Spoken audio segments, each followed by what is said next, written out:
come inside the DTU, know about the DTU, and then how these outreach activities can be extended beyond our origin.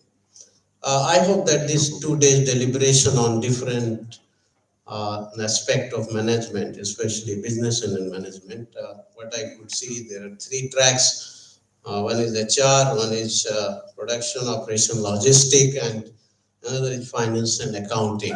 So I think everybody has something to get from this conference. So whether you have interest in finance or HR or maybe logistic, uh, you will get some session to interact with the experts coming in from different organizations. So with this, I once again congratulate the organizer for organizing these events, and I also thanks our invited guest, especially Professor Justin, who was in the online mode, and Dr. Chawla, who has come from Portland, especially for attending this conference, and other delegates who have come from abroad and also from our country to participate in this event. So thank you all, and enjoy for this 2 days conference at DTU. Thank you very much. Thank you so much, sir, for your valuable insights and guidance. Now, I'm delighted to invite Dr. Rajan Yadav, who is a dignified professor at Delhi School of Management, Delhi Technological University. He graduated from Delhi University and obtained his master's degree in business management from MT University and was awarded PhD in organized retail domain. Professor Yadav is actively involved in teaching, research, and administration for more than 20 years, and he has published around 35 Scopus, Web of Science, ABDS, Index research papers in Emerald, Springer, Taylor and Francis, InterScience, Wiley and Sage publication. He has authored a book on retail management and edited another one on transforming organizations through flexible systems management published by Springer. His Google Scholar citation as on date is 1050 plus. That's fine for this generous introduction. Thank you so much.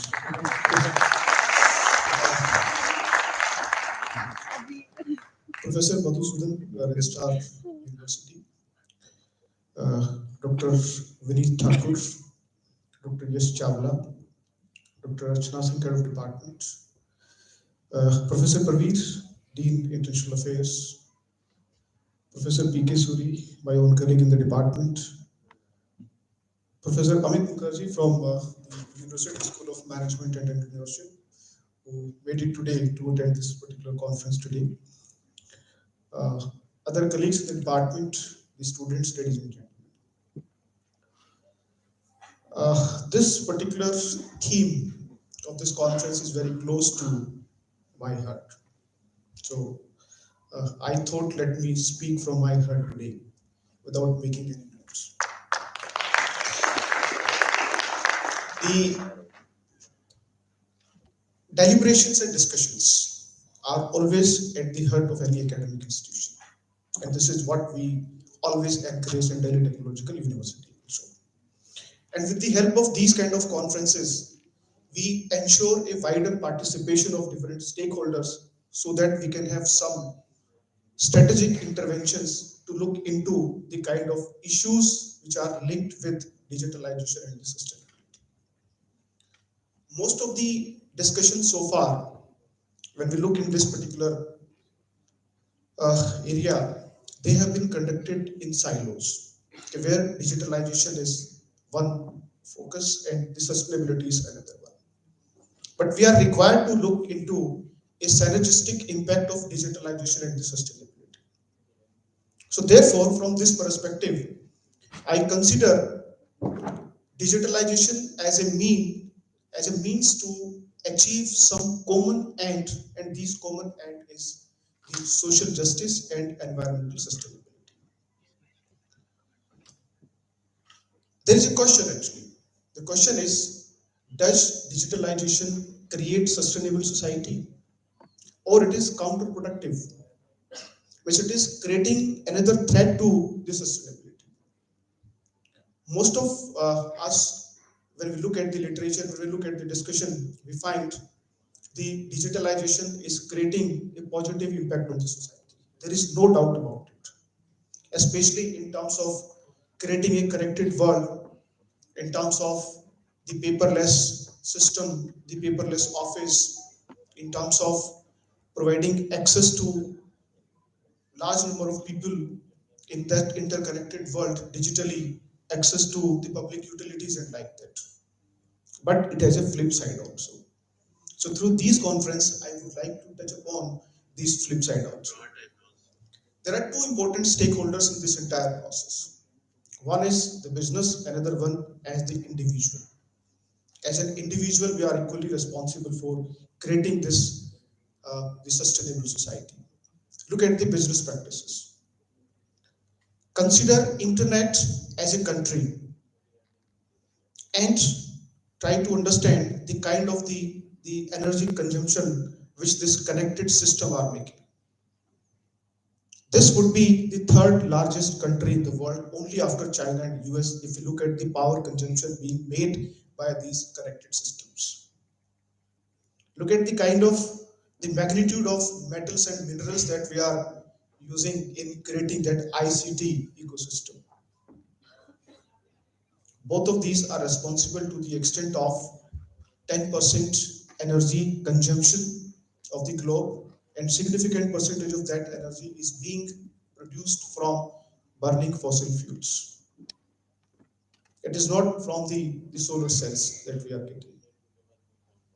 Look at the e-commerce model. I would like to touch upon two sectors, the transportation sector and the e-commerce sectors.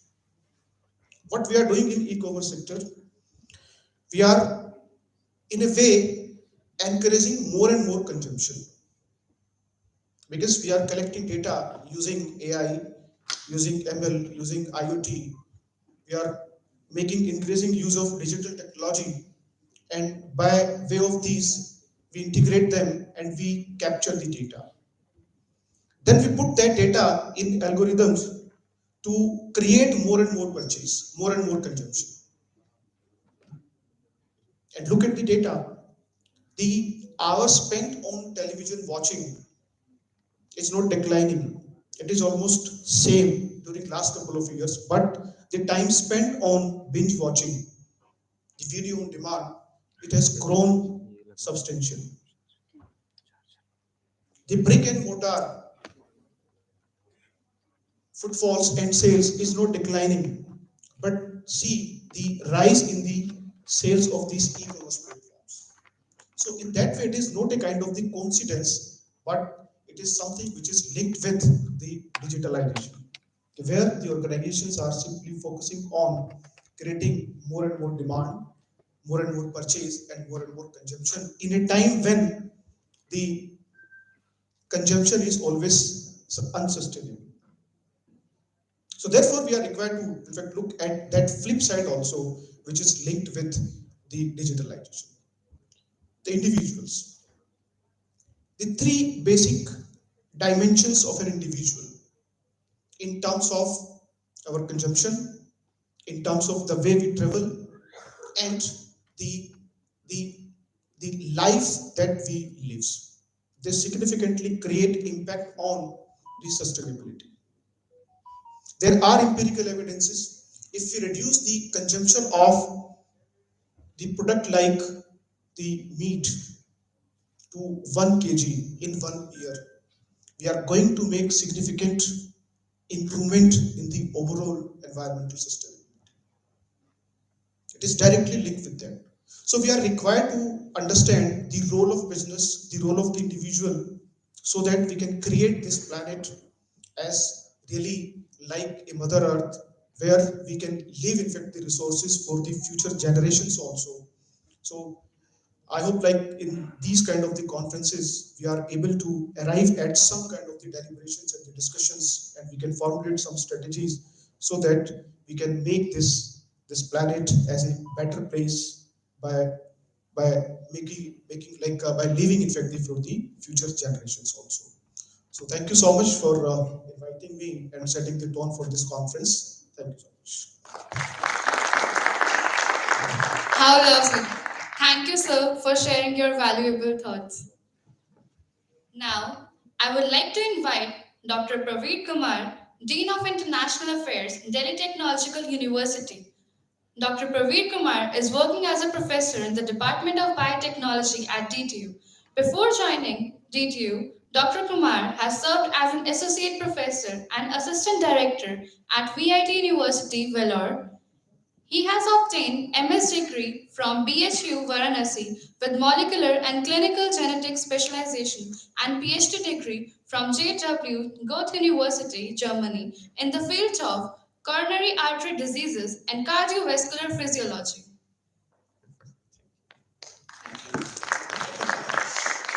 Thanks. So a very warm good morning in this chilling cold, but nonetheless, I'm very happy to address something. First of all, I would like to thank the organizer for giving me this opportunity, and I should say thanks to our Honorable Vice Chancellor in absentia, our own Registrar Professor Madhusudan Singh, Dr. Vinay Thakur, Dr. Yash Chabla, Dr. Sikha Khera, and Dr. Archana Singh, and my friend, Professor Rajan Yadav, Professor Mukherjee, and so many, Professor Suri, and so many other faculty members, and my dear students and participants. So yesterday I'm told to tell something about this health science in terms of sustainability and the digitalization.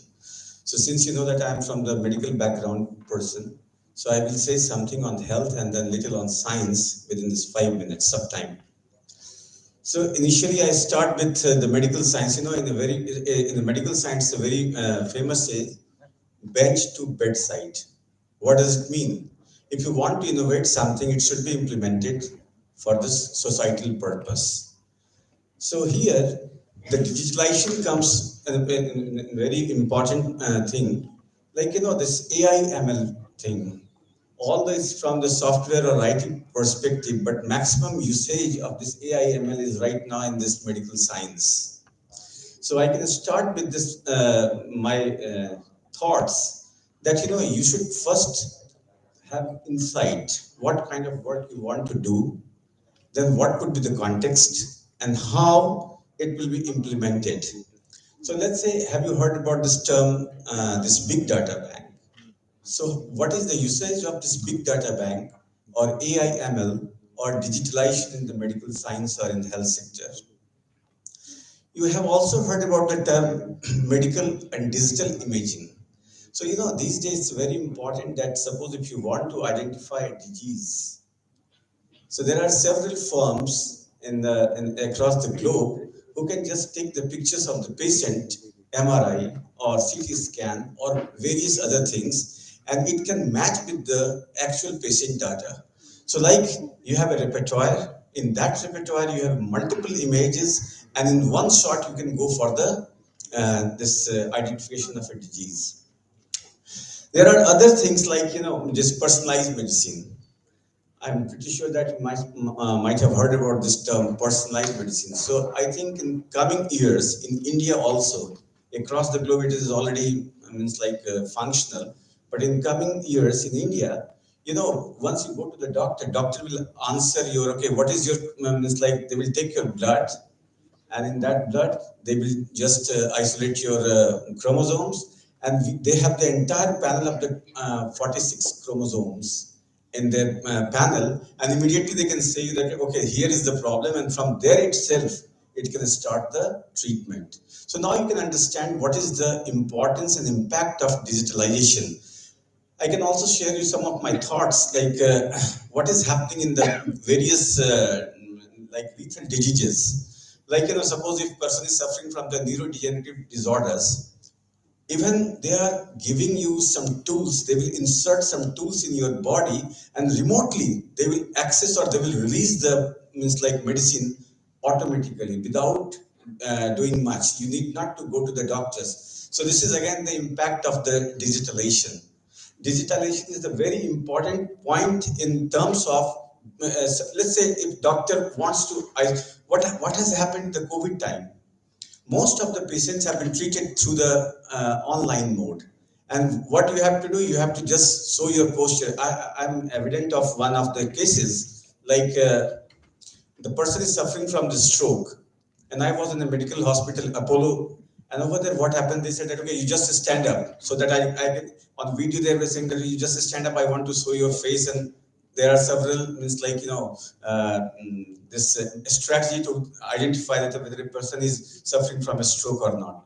So now the point is that, suppose if you want to prepare the repertoire of informations, this is called the e-health system. In the e-health system, you will have different variety of patients, different suffering from different diseases, and you have the absolutely the crux data. And here, I just want to mention you that this is very important for our society, because then you can also compare different kind of disease in one shot. You have heard about this medical transcription. So what is medical transcription? Again, the same kind of thing that doctor will means like a technician or a bioinformatician, or it means like information system expert will send you the data. Data means to the doctor, and based on those data, doctor will analyze your severity of the illness, and accordingly the treatment will be happening. So these are the very important point, like data encryption in the medical science. So it is also important that suppose if you want to show your data to the doctor, it should not be disseminated with the others. And for that, we have also a very encrypted based policy in the system, so that your data cannot be transferred to any other person without your knowledge. So these are some of the important points that I thought that I should highlight with you, although you must be aware of all these things. It's not a big deal. Now come to this, how it impacts on the health and science. So health part I have covered. Science, let's say start with this agriculture and food system. Like, in agriculture also, you might have heard about this forest firing. Forest fire is a very it's a dangerous thing. So we can use the remote sensing. We can also use this geographic information system, which is also known as the GIS. Then you can also change you can check the water quality by the sensors, by the sensing, and energy conservation, like renewable energy. Then industry and social well, like as I explained you about the e-health system. The climate change is also very important through this sustainability and development. That these things are important points that I just wanted to cover in the 5 minutes time. Although this is very new experience for me, because I have never given any. I have never shared any thoughts in this non-biological audience, but for the first time I am doing this. I don't know how much I can impact your or improve your knowledge, but I think that I can give an hour talk now, because I am little now confident. So thank you very much for your patience, and I hope that you will enjoy this 2 days session. Thanks a lot. How wonderful. Thank you so much, sir, for your valuable insights. Next, we have our guest of honor, Dr. Vinay Thakur. Dr. Vinay Thakur is an experienced IT and e-governance professional with over 20 years of experience in implementing projects. Currently, he is working as the Managing Director of NICSI in the Ministry of Electronics and Information Technology. He is also holding additional charge of Additional Director General in Bhaskaracharya National Institute for Space Applications and Geoinformatics. Thank you, and very good morning. Dignitaries on the dais, Professor Madhusudan ji, Professor Rajan Yadav, Professor Praveer Kumar, Dr. Rachna Singh, Dr. Sikha Khera ji, Dr. Yash Chawla ji, and other members of organizing committee, faculties, from various departments of DTU, Professor Suri, Professor Mukherjee, and dear students. मुझे इस conference में आकर बहुत अच्छा लग रहा है, क्योंकि जो थीम सेलेक्ट किया गया है डिजिटाइजेशन या डिजिटलाइजेशन एंड सस्टेनेबल गोल, जिस पर हम लोग बड़े नज़दीक से काम कर रहे हैं। मैं ये बताना चाहता हूँ कि हम लोग ऑलरेडी आपके स्कूल ऑफ मैनेजमेंट स्टडीज़ के साथ एक MOU भी साइन करने की डायरेक्शन में काम कर रहे हैं, ताकि जो MBA और PBA के स्टूडेंट्स हैं हमारे साथ प्रैक्टिकल एस्पेक्ट्स पर काम कर पाएँ। निक्सी एक गवर्नमेंट का PSU है, पब्लिक सेक्टर है, जो कि IT प्रोक्योरमेंट और ई-गवर्नेंस प्रोजेक्ट्स इम्प्लीमेंट करता है। हम लोग यूनिवर्सिटीज़ और ऑफिसेज में लैन का इंफ्रास्ट्रक्चर ले करते हैं।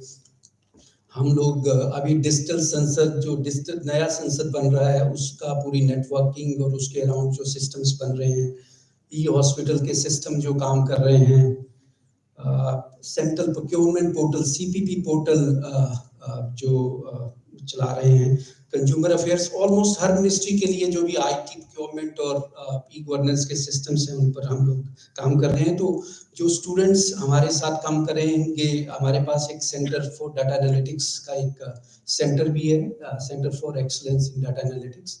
सो उसमें भी जो एक्सपोजर मिलेगा काम करने के लिए, बिकॉज जो गवर्नमेंट का डाटाबेस है, probably that will be very, very handy, and then carrying out the research around that. So thank you so much. जैसा कि इनिशियल ब्रीफिंग में भी HOD मैडम बता रही थी, in 2015 United Nations, they came out with those 17 sustainable development goals, definitely with the aim to end poverty, protect planet, and then ensure that people enjoy peace and prosperity by 2030.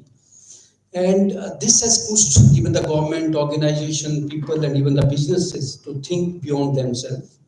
And this conference is definitely an initiative towards supporting this type of cause, and then seeing to it that we work on new technologies, sustainable technology solutions, and innovations.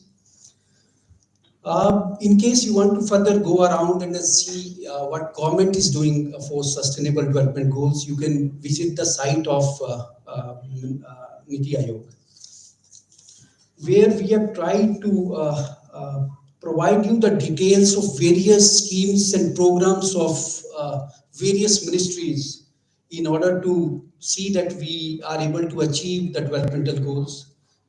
If for poverty, we have many programs like MG Narega, National Rural Livelihood Mission, Pradhan Mantri Awas Yojana. We have development of skills program. We have schemes related to tribal areas, minorities. We have many other programs. And similarly, for hunger, we have the program like food subsidies, PDS scheme. We have child developmental schemes, midday meal scheme. In case you want to have a good health, we have the scheme like Ayushman Bharat. We are working on a new scheme called ABDM, Ayushman Bharat Digital Mission. And similarly for education, we have Sarv Shiksha Abhiyan. We are working on free coaching. We are working on teachers training. So all these together, we have been given the targets by the government, and then we want to see that these programs are being implemented in a proper manner, and then see to it that by 2030 we are able to achieve the goal of sustainable development. My ministry, which is working on the digitalization, which is also one of the themes of this, and then this digitalization and digitization is very much needed, whether you want to do and implement sustainable goal or any other thing. So we in 2014 started a flagship program of Digital India with the aim to provide digital infrastructure services and empowerment around that, so as to include the access to education, healthcare, and almost all the sectors of the government. We launched that time itself a Pradhan Mantri Gramin Digital Saksharta Mission, where we are creating a digital literacy, and around 5.7 crore people have been made digital literate in last 6 to 7 years. As one of the tracks for this conference is on entrepreneurship. So we have also, along with Department of Industrial Promotion, we have another program with my ministry called Meaty Startup Hub. And I request you, in case you do have an interest in starting a startup, so we can help you out, which aim to promote entrepreneurship and creating job opportunities to Indian youth. Under this meaty startup hub called MSH, we support startups, incubators, accelerators, provide grant, mentorship, infrastructure exposure, and then industry connection to technology-based startups in the country. Many other programs on digitization have been started by us, including DigiLocker, where we inch towards providing a paperless governance. And so far we have uploaded and then tied up with number of around 500 universities in the country to provide 562 gross document on the internet with 14.29 crore user base right now. We have also started a program like Umang, which is a unified mobile app for next generation. This is a single mobile app which has around 20,000 government services built into a single mobile app. We initiated another program called Bhashini, where we encourage the people to do Bhashadan, so that we can create a corpora of Indian languages and then provide you solutions around Indian languages on technology in order to provide text to text or text to speech type of conversion and translation things on this.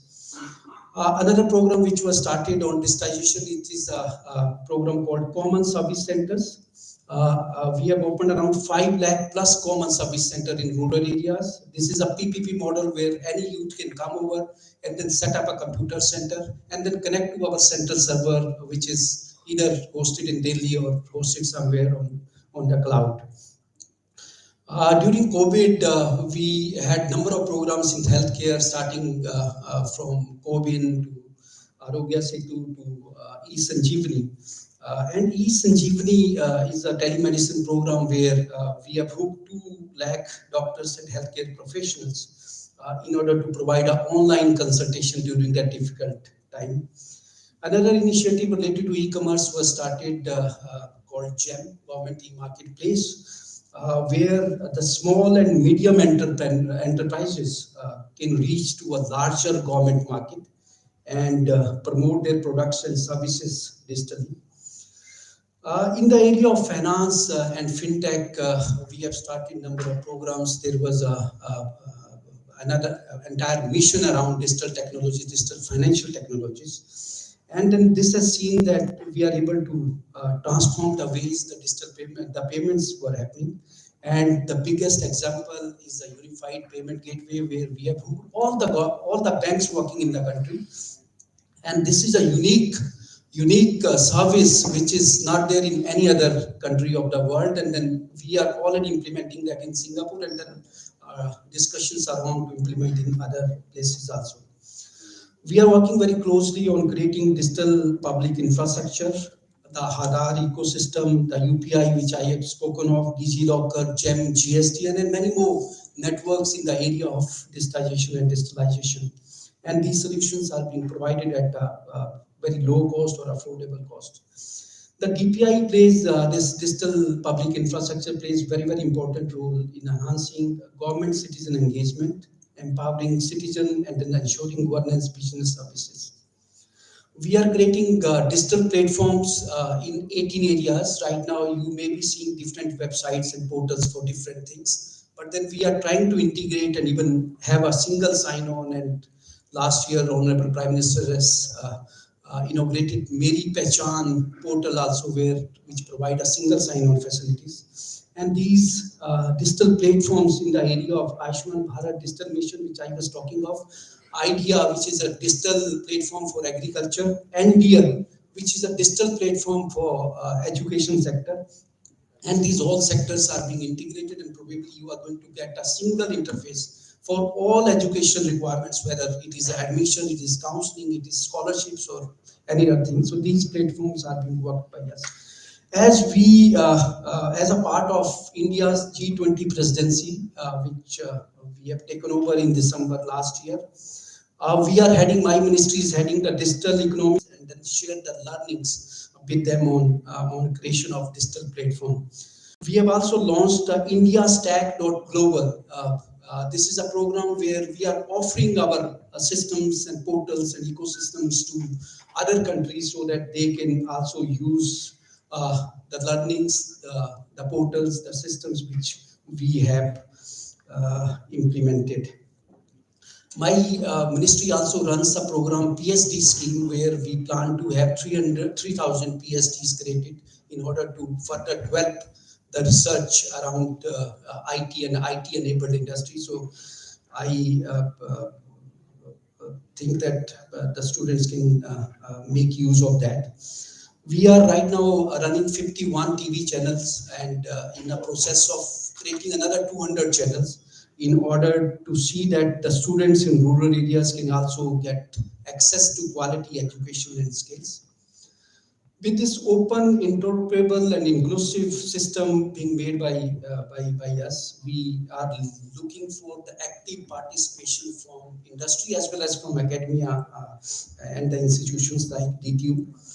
And we see that we are totally committed to harness the power of digitization to achieve the sustainable development through various initiatives and programs to include that emerging technologies like artificial intelligence, blockchain, AR, VR, drone sensors are included as part of this, and we are almost starting a program, a big program around AI, national program of AI, so that we can use these technologies to make better governance, make better services to the people of this country. So finally, I would again like to congratulate the organizers, the department, the School of Management Studies, the entire administration of DTU for having this conference arranged and even calling me.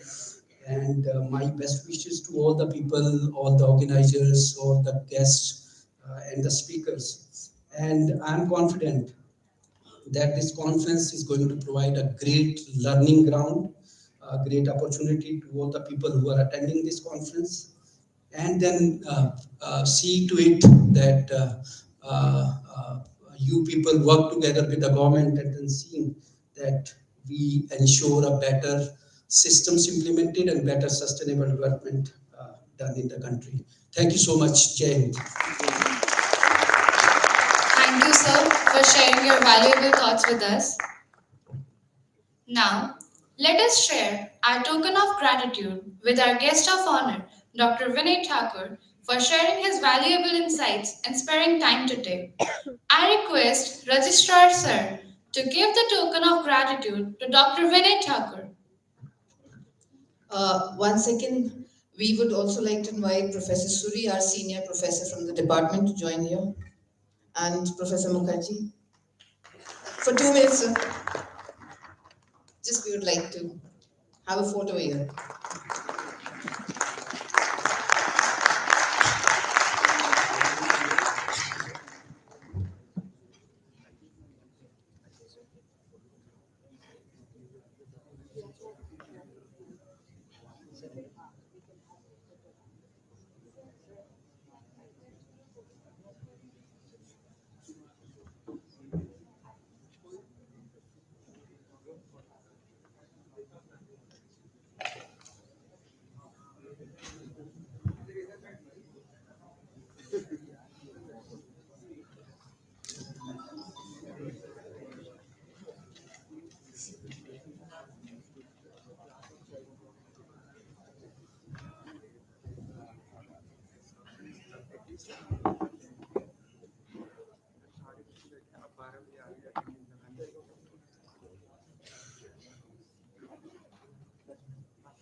I thank the dignitaries on the dais for sharing their views on the theme of the conference, Digitalization and Sustainable Development, and enlightening us. I wish you all the best for the conference and would also like to thank you for your presence and participation.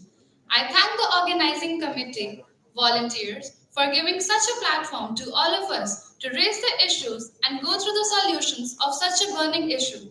It is a privilege for all of us to host you at our campus, Delhi Technological University. I sincerely hope you will enjoy the 2 days of debate and networking. I declare that the conference is open for further proceedings. Dignitaries on the dais, participants, and DSM faculty are invited to join for tea in the front area outside, and students are requested to move out for high tea. Thank you. Just a moment. I would like to thank Managing Director Nixie for gracing this occasion. And just a gentle reminder, sir, that DSM has signed an MOU with Nixie, and we hope to participate in all the programs of government. And we'll see how our researchers and students can be of benefit to you. Thank you, sir.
Now let's move ahead with the conference.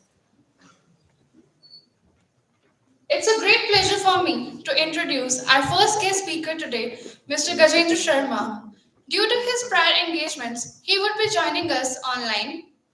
Mr. Gajendra Sharma is a technology and management professional with 22 plus years of experience in various fields such as design and development, system engineering, consulting, and after sales. Gajendra sir has lived and worked in 4 countries and speaks 6 languages. He has authored 2 books and in his free time likes to travel, read books, play tennis, and compose music. He is currently head of Group Sales and Marketing Division at Volkswagen China Investment Corporation Limited. Now, I would request Sir to kindly take the lead and enlighten us on digitalization and sustainable development.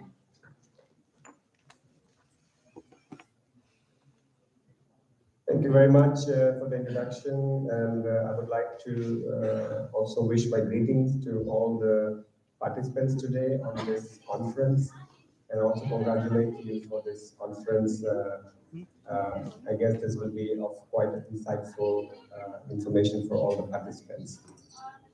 So I understood that this is a conference about business and management. You call it ICBM 2023. And also there are participants from the academic industry. And I'm myself being a graduate of Delhi College of Engineering in 1997. I'm very happy to be back to my alma mater and speak to all of you.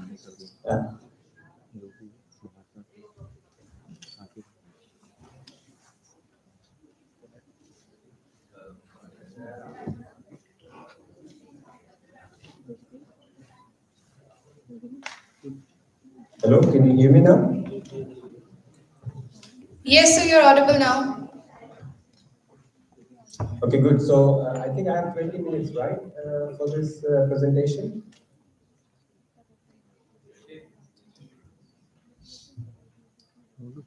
Yes, sir. So let me start. I think most of you are aware of Sustainable Development Goals, and today the topic is digitalization and Sustainable Development Goals. My main focus will be really on Sustainable Development Goals. Just to give you a little bit background how it started.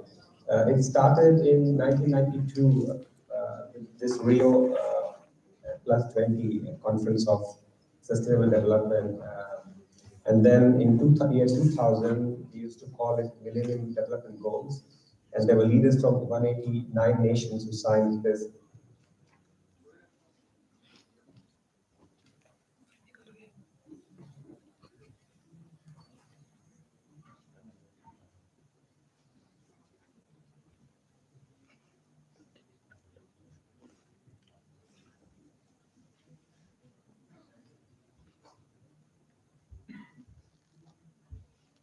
And then in 2015, there was a definition of 17 Sustainable Development Goals.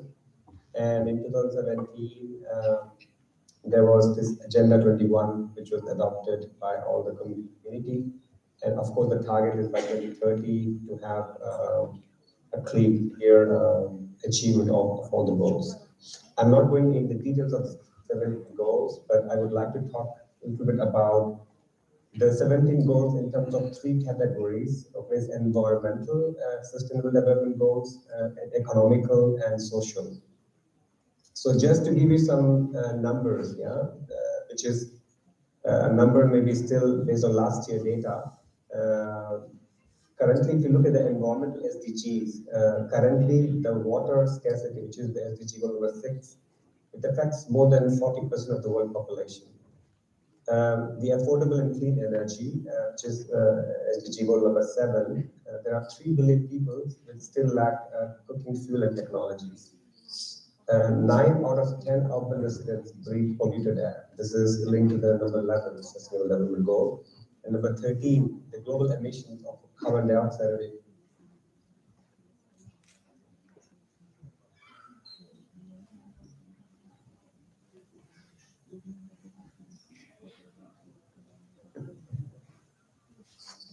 have almost increased 50% since 1990.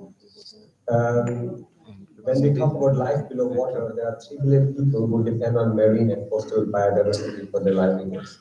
And we talk about life on land, the forest, they are home of 80% of all terrestrial species of animals, plants, and insects. This gives an idea why the environmental SDGs are important. These are the 6 goals. And the economical SDGs have 5. Start with low poverty.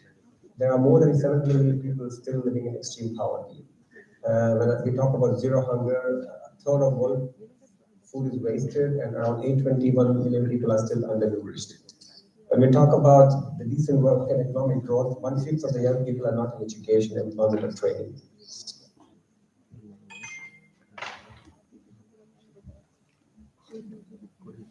मैं करता हूँ जरूर कोई switch load कर लिया कि आपको charge करना खाली है ना कुछ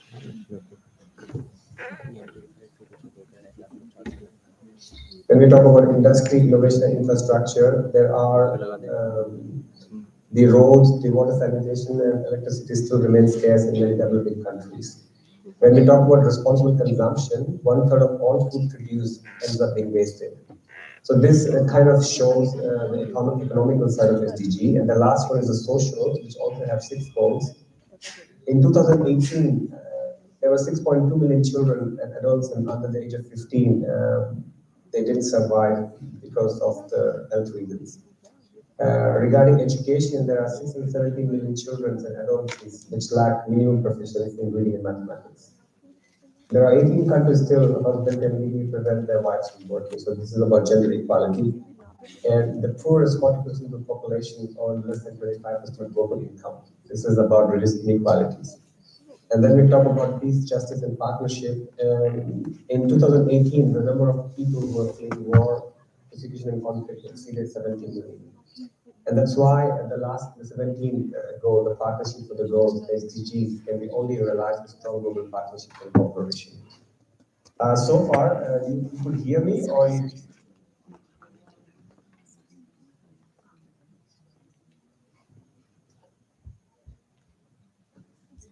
Sir, I think there's a network issue from your side. You could hear me? You could hear the 17 goals from my side? Yes, sir. Okay, good. Then I would like to little bit introduce you what we are doing, some activities on our side, especially as an organization here in Beijing. One is really the low carbon future. The other is about education. The third pillar is about economic empowerment. And the fourth is depending on the requirements as per the need of every year. So for low carbon future, we have a project called Green Belt, where the target is that we have selected 10 eco-vulnerable locations, and we would like to have plantation of 8.5 million trees, and that really affects the whole the CO2 landscape in the country. We also have green community project where we normally go for foresting support and optimization of the lands. In regards to education, we have a youth summit where we have an education and exchange platform for urban youth to develop competence to address future mobility challenges. Then we also have a youth football where we have a football education program for grassroots youth. And then the third thing is economic empowerment. For better life, we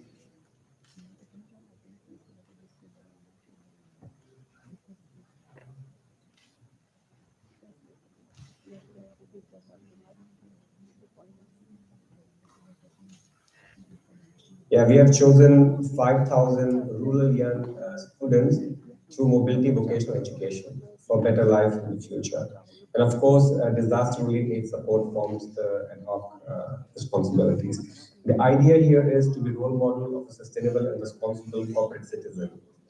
And we also have one project called Big Start Small. This is an employee volunteer program. I also participated last year where there was an earthquake and we supported 600 children for especially to keep them warm in the winter, and also gave a lot of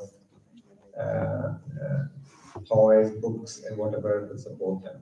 So currently, as an organization, we are trying to support the SDG goal number 1, low poverty, number 3, good health and well-being, number 4,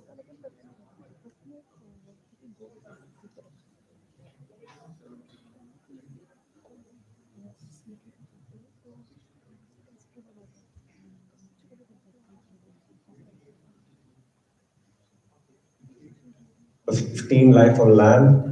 Number 2, zero hunger, clean water and sanitation, which is number 6. Number 8, 10, 11, and 16. Yeah, so I'm not going to read all of them. And just to give you perspective why we are doing it. For example, for sure, one is in terms of green belt project where we want to plant 8.5 million trees. This is 40 million square meters afforestation area. How to give you a perspective there? The 40 million square meters afforestation area is same as 5,700 football pitches. That gives you an idea of amount of area where we will plant the trees. And why we do that? Of course, to control the desertification, soil erosion, protect water conservation, enrich biodiversity, and support rural vitalization. So that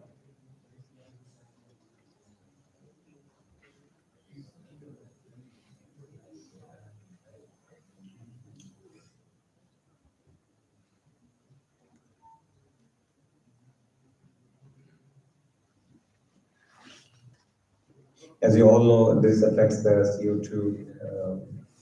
CO2 emissions. And I personally have also gone to one of the afforestation projects where we try to restore the plants and soil last year. It was really an interesting experience. So the idea here is really to take certain lands where these are barren lands and convert them into green belts, and also barren hills into green forest. And by this project, we have so far we have done 850,000 trees, and with this we have affected, already we have covered 4 million square meters. The target is 40 million square meters, and 26 kilometers long forest belt have been established already. Also, by doing this project, we have there are 40,000 villages which have been benefited. So what I wanted to share with this, that any initiative we do in area of sustainability is not only something which affects the individual, the organization, but also the society. And just giving also an example, how can we take the sustainable development goals for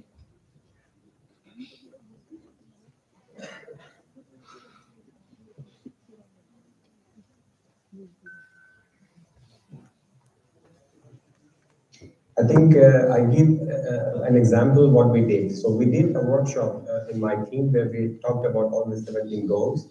And then we came together and we looked into the actions, what we can do as a team. And then we together we identified broadly 7 actions. And within those 7 actions, then we could look into 20 sub-actions. And we could then relate all those actions to different SDG goals. I give you an example. For example, most of the time last year, I was not taking elevators. That was one idea. The other thing was we were, like, for example, sometimes sharing ride with each other in the car. The other time was light meals on a weekly basis. So how to avoid meals. Another topic was how to use more digital documents, less print out. How to use our own plastic bottles, our own non-plastic bottle.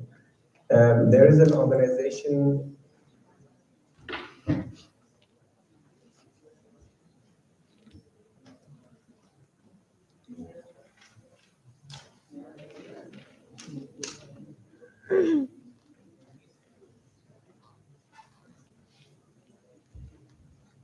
So regarding this non-plastic bottle idea, there's an organization in Japan called My Mizu. It basically means my water in English.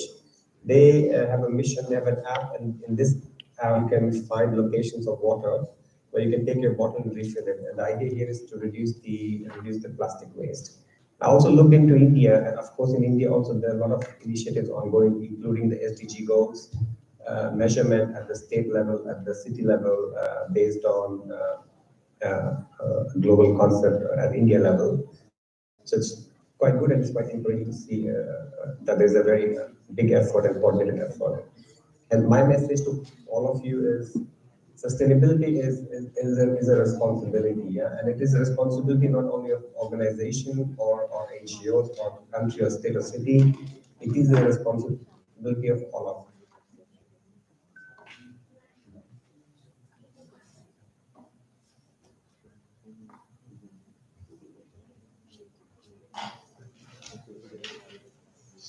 And if you ask my opinion, how can we bring this topic further, at least if I talk about academic institutions, would be really to brainstorm and maybe even do a global, national competition or even global competition to have ideas.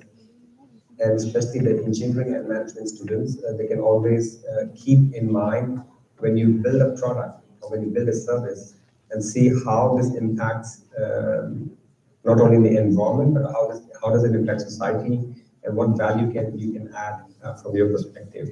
And that will be my one idea or suggestion for all of us.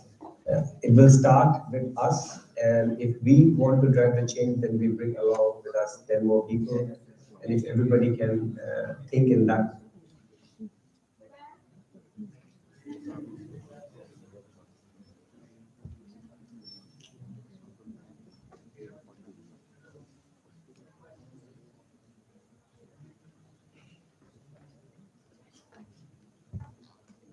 we can have a very sustainable society. One example I also would like to share with you, we have an app here where we can virtually plant trees. So how does it work? Based on our shopping experience, whatever we buy online, because we normally avoid traveling or if we buy certain sustainable products, we are able to collect those points, and when the points exceed a certain limit, then this particular application actually plant trees on behalf. So this is also an innovative idea to really motivate people to contribute towards CO2 emission reduction. And the other ideas for sure could be how to have a meaningful consumption, because consumption is also a big part of it. And in the end, the topic would be how also we can improve the awareness. And in this, really, I think, especially the institutions like Delhi Management or Delhi Engineering and DTU, Delhi Technology University has a big role to play. And I believe when in my time we had a lot of festivals and a lot of national level competition, and I do believe moving forward, if there's an SDG, national or global competition, where you bring people with ideas, that could be one way of really bringing this topic in terms of awareness, also creating good ideas and putting those ideas into practice.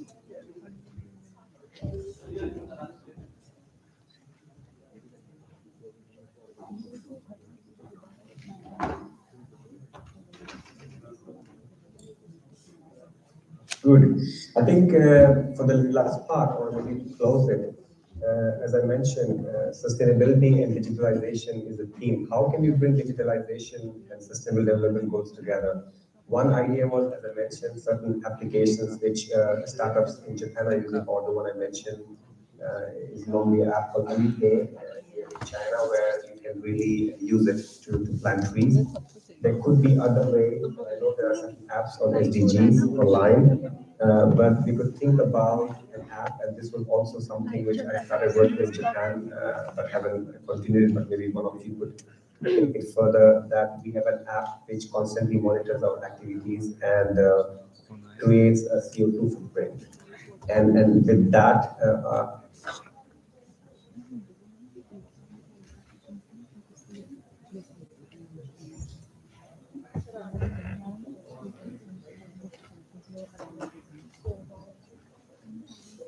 CO2 footprint you have compared to your community, your friends, or global. So that could be one idea, or even it could be that we have certain smartwatches. How can we bring the whole concept of sustainability linked to the watches, which keeps us on a daily basis, like we all do into fitness. Many of us are into fitness, and we normally track our fitness level through watches or through apps or through phones. And how can we bring this kind of ideas back into watches or phones? So these are some of the ideas where digitalization can play a role in the future and to really bring us closer that how our activities are supporting the environment or supporting the sustainable development goals, and what can we do further to improve it. Thank you very much. I hope I was within the time limit, and if there are questions that I'm happy to answer. Thank you, sir. I'm sincerely grateful for your part in the event.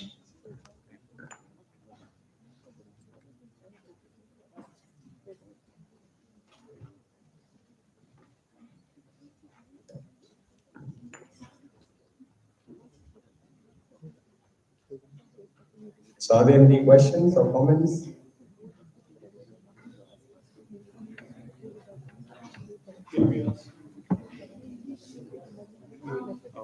We have a question. So we have a question from one of the participants. Yes, just Yeah.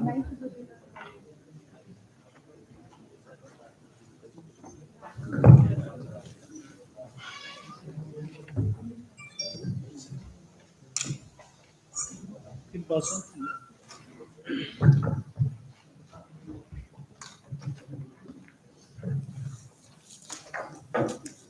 Good afternoon, sir. Hi, good afternoon. Yeah, so I have a question like, what is Volkswagen doing for sustainable production and consumption as a company? Yeah, actually, regarding this one, of course, as I mentioned to you, in case of production, of course, we talk about this sustainable electricity in terms of our solar power. So at least I know here and also in Germany, we do that. And of course, recycling is one topic where you try to recycle as many materials as possible. So in general, as you know, many countries, and not only this is relevant for us, but most of the countries are trying to be carbon neutral by 2050 or 2060. And of course, we also have our goal of being carbon neutral by 2050. And in this regard, we look into all the processes and see how can we improve them. Yeah. So one is for sure recycling, other is in terms of electricity.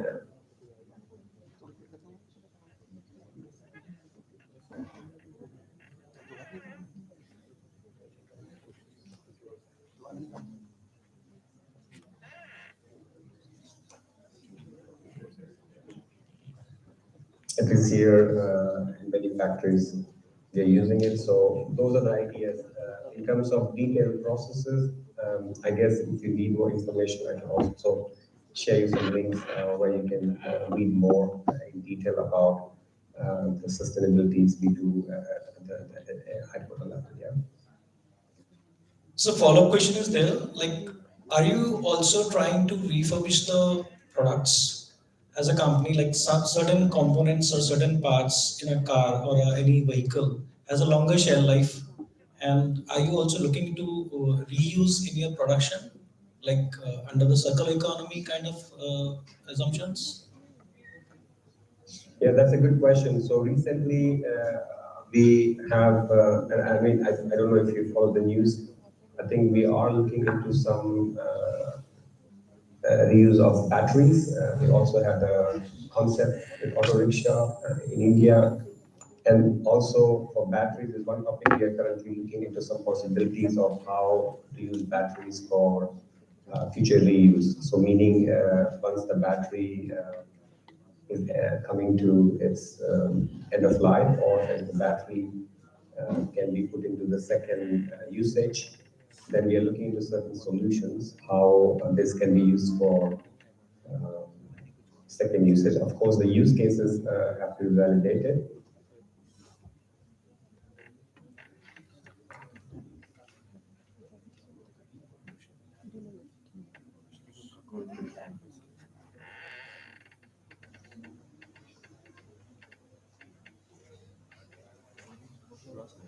Yeah, so we have started to look into the feasibility of how can we use battery with other usages, not only for automotive but also non-automotive. But for sure, the future, if I look at the trend, and this is not only relevant for us but for the global community, I think the topic would be how you bring these different components back into the production, and this is a topic for sure we are currently looking into it. Yeah.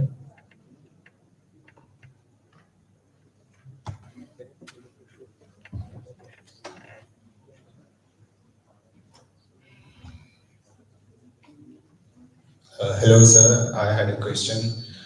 So we are seeing that Volkswagen is investing a lot in electric vehicles.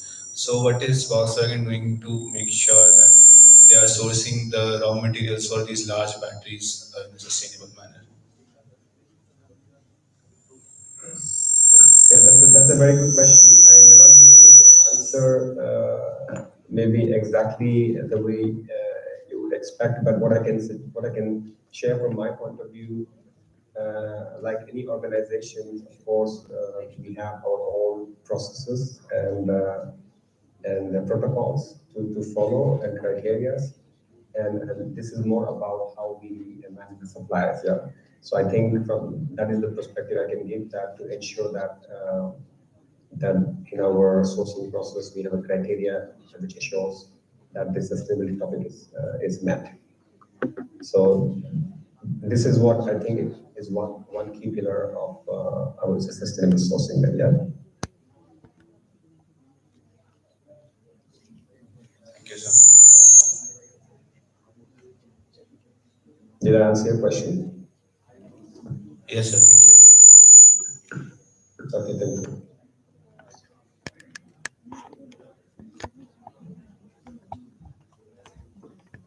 Good. Are we still in time, or I guess we finished? We took 20 minutes only, right?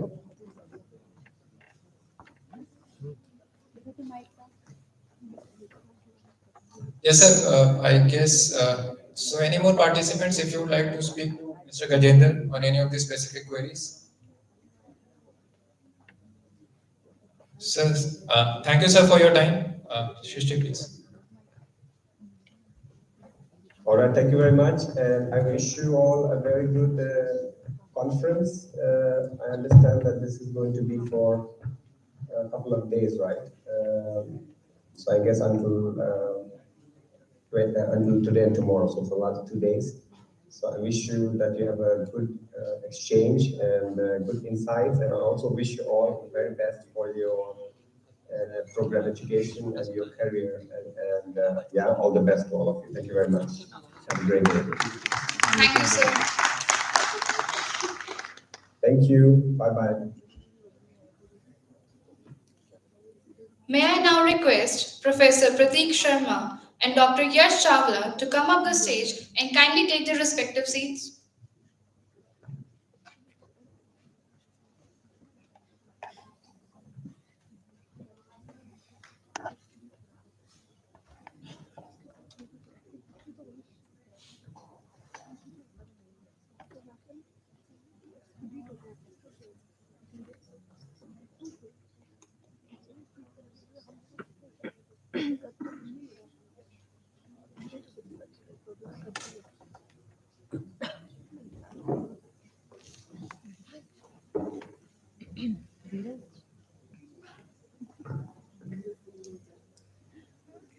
May I now request Mr. Harish Kumar to welcome Dr. Yash Chawla, Innovation and Marketing Management, Department of Operations Research and Business Intelligence, Wrocław University of Science and Technology, Poland.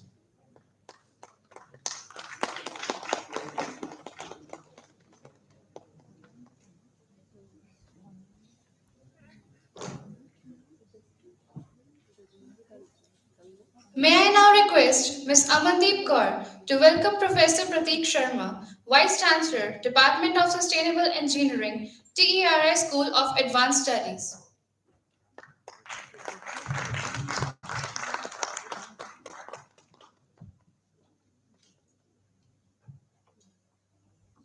Thank you, ma'am.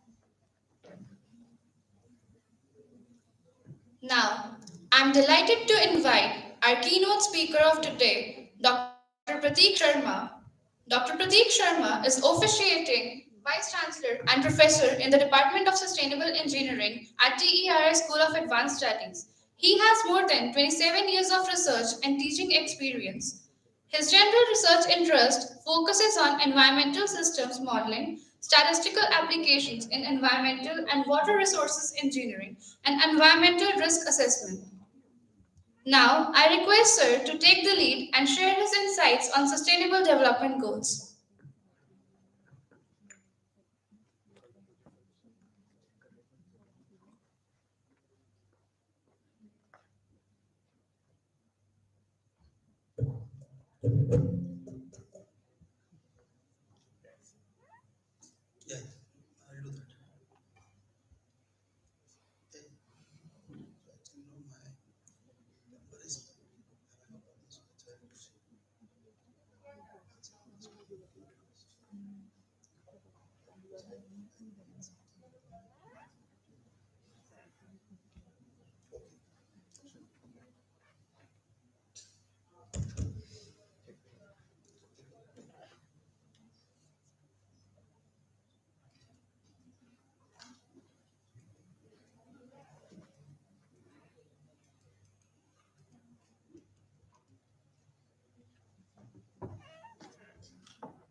So a very good afternoon to all of you.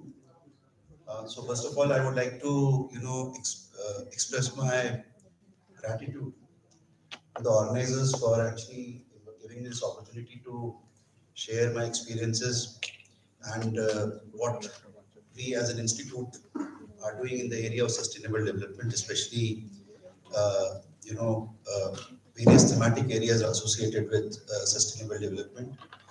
And it's a real pleasure to be here. It's a homecoming. It's my college, and it's wonderful to see and meet fellow, colleagues and students who almost 40 years back I belonged to the same community, which is sitting here in the audience. So it's a wonderful experience to be here. Back to your alumnus, the institution from which one has, you know, uh, learned everything what one actually is in life today. So the theme of the conference is digitalization and sustainable development goals. Digitalization, actually, is considered to be the frontier technology that is going to bring the transformational change, not even related to sustainable development goals, but with different aspects that impact the human existence. Because the context is sustainable development goals and digitalization. So, as a keynote, I thought, let me just give a background of, from where these SDGs actually came and how technology and engineering is basically responding to various sustainable development challenges. So what I have done is I have organized the whole thing, the entire presentation like this to give a background of the SDGs from where they originate. I do hope with the so much focus of academia and research community on sustainability, uh, people who are here in the audience would be actually aware of all these things, but still I believe I thought as a keynote it will be appropriate to give the background and how technology interventions are helping in achieving various goals that the United Nations have identified along with various indicators to achieve these goals. So that is what basically I have tried to do in the presentation.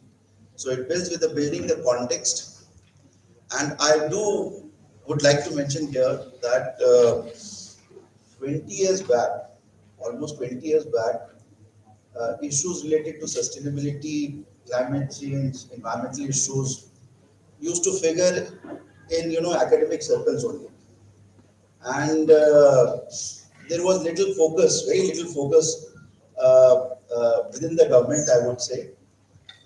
Little bit focus because the pressure groups, were not there. Even if they were there, the impact of these pressure groups was not so immense to, influence the policymakers. Now what we see today that, we have, am I audible? Yes, sir. So now what we see today that, issues of climate change, sustainability, urbanization are being discussed at the summit level, meetings. At the summit level meetings. And just to, in a very lighter way, and I'll just give you an example, just to exemplify how much importance various governments are attaching to sustainability. Uh, in India, especially, civil services examination is one of the examination which is the hobby, national hobby. And if anybody who graduates has to give the civil service examination. Somehow this is how, this is how actually things exist. Now, if you just see just change of syllabus, now almost 30% of the syllabus talks about sustainability and the challenges associated with climate change.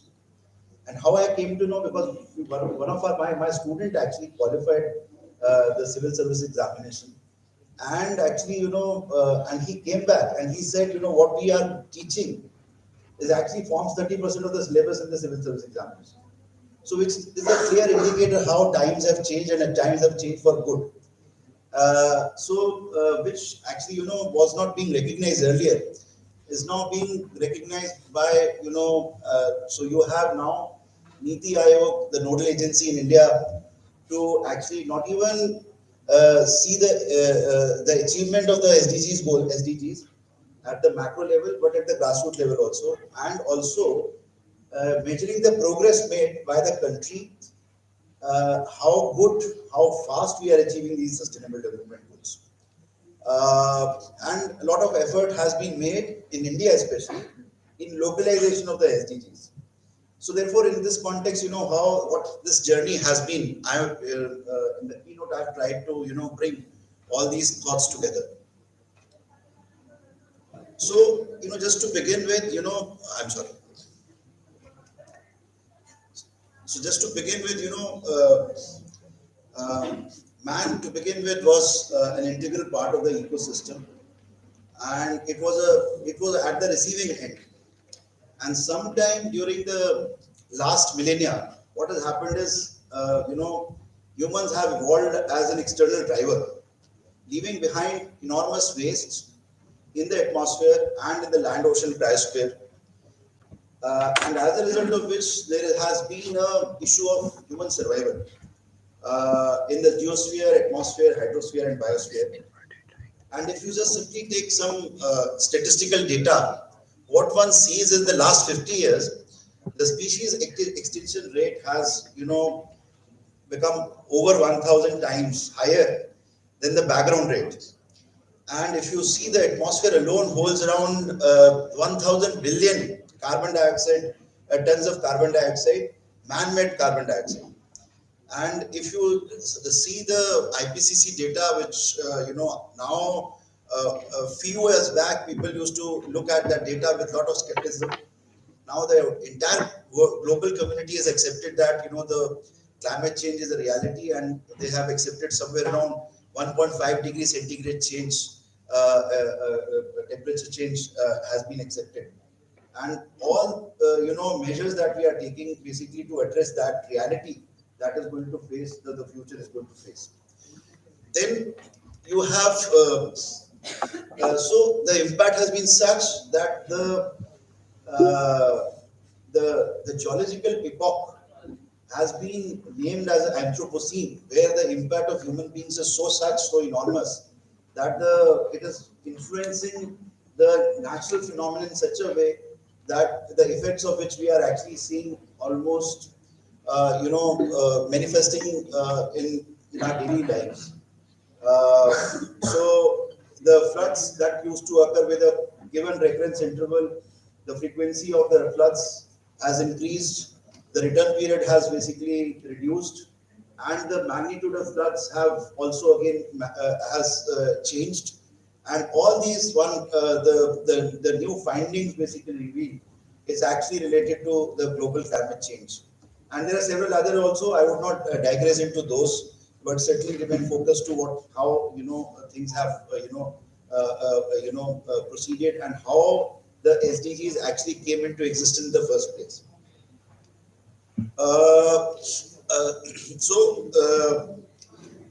These rising challenges have advanced to such a level that the challenges have been actually referred to as the wicked problems. and which relates to climate change, water scarcity, land degradation, biodiversity loss, deforestation, depletion of fish stock. And these wicked problems are persistent because the solutions are difficult or to identify owing to complex interdependencies.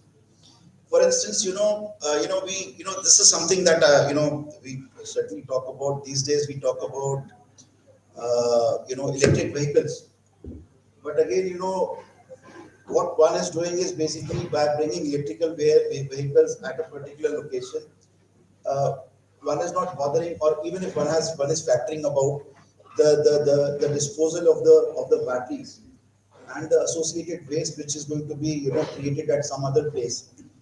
So the point that I'm trying to say is that the technology alternatives that are coming are not net zero alternatives. So what basically is happening is that you are shifting a problem from one location to the other by solving the a local problem of an area by replacing the fossil fuel driven vehicles by zero emission vehicles, which on that geographical location are zero emission vehicles, but at some other location you are creating some other problem, and obviously of say solid waste matter, so issue of solid waste. In fact, what I have tried to convey is through this figure. You could see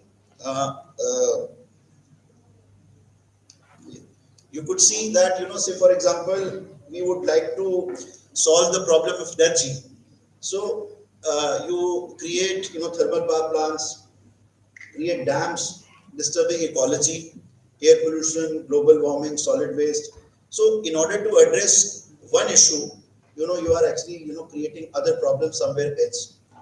And similarly, so basically what is happening is that the earth system is being manipulated in order to satisfy one's own needs. And the initiatives that are being taken are are being I would not say intentionally are being done. I mean this is what basically the issue is, this that we are not actually identifying somehow net zero solutions to the existing problems of our existence. So basically, again, I come back to my previous slide. You try to identify some climate change policy that promote biofuel production again. This may drive to use changes to an extent where biodiversity, food security, and local livelihoods are put at risk. So this is just to give an example. So in order to solve one problem, you are creating some other problem. So the ideals, there's a subsequent slide which I'm going to show where the ideal engineering or technological solutions are being advocated or suggested. What should be the ideal scenario? So this is how you have the human drivers having a negative impact on the ecosystem, and the ecosystem having a positive impact. So this needs to be balanced. In fact, a slight digression again from here. Right now India has the G20 presidency, where one of the very important key features of government of India, especially the Honorable Prime Minister, is the lifestyle changes that basically one would like to bring in order to address the issue of sustainability and environment. So I would have loved to actually conclude with this, but still I thought it's important. Unless and until we bring the necessary behavioral change, we are not going to address the issues of sustainability. Anyhow, I'll come to this in my concluding remarks. Then, basically, so from all this basically emerges the standard definition that basically has become very popular these days. Meeting fundamental human needs while preserving the life support system of planet Earth is the essence of sustainable development, an idea that emerged in early 80s from scientific perspectives on the relationship between nature and society. And there is a very seminal paper by Gates, and in fact it's one of the most cited paper on sustainability, in which basically he has advocated what should be the path to be taken in order to address these issues. So what are the society's development goals and what we need to sustain? If we see, we on the left side is what we need to sustain: nature, earth, biodiversity, ecosystem, life support system. And what is to be developed is basically people, child survival, life expectancy, education, equity, equal opportunity, economy, society. So this is how things have been, evolving. To have a good mix of the things that we need to sustain, and what are our aspirations, what are our basically societal goals. The challenge of sustainability is the reconciliation of society's development goals with the planet's environmental limits over the long term period. So now the term sustainable development, therefore, as everybody would be knowing, was coined in 1987, and since then, these are uh, the developments that have taken place. The journey has been such that Agenda 21 of June 1922 of Earth Summit, in which a comprehensive plan of action to build a global partnership for sustainable development in order to improve human lives and protect the environment was basically proposed. Subsequent to that, MDGs, or the Millennium Development Goals, came into existence, and the intent of these MDGs was to reduce poverty by 2015.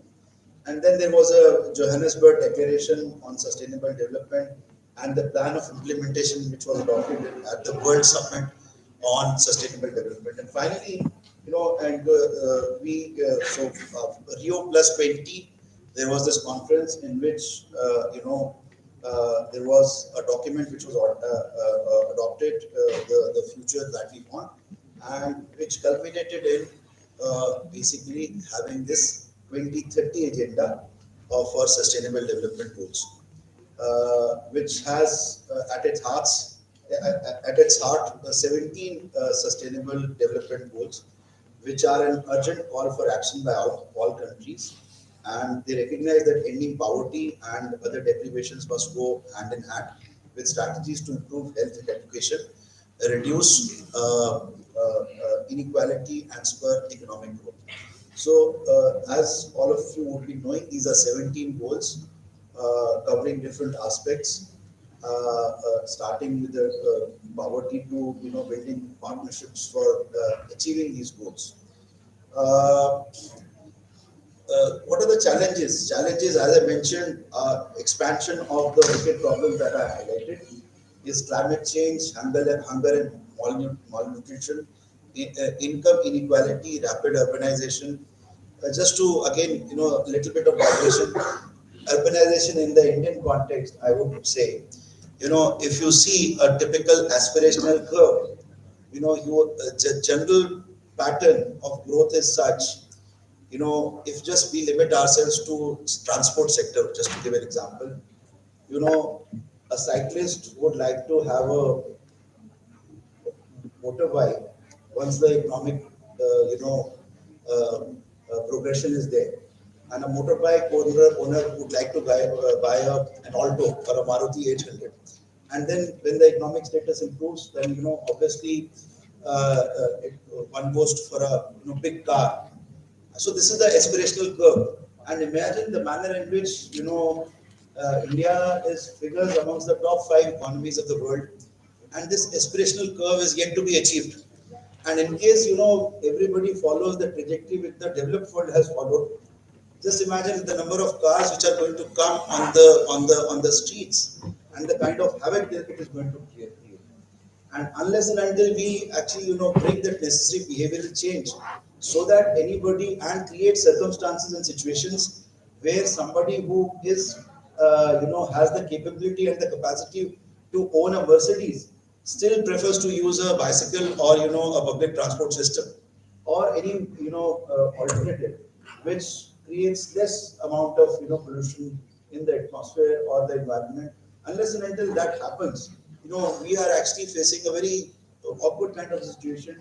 And here objective of development goals becomes very important, because now we are at a crossroad, especially India, where we have to identify our trajectory to be followed to achieve that goal of sustainable of development, whether we follow the same path which the developed world has followed, and create the kind of the problems that the world is facing because of the trajectory that they follow, or we identify some other mechanisms through which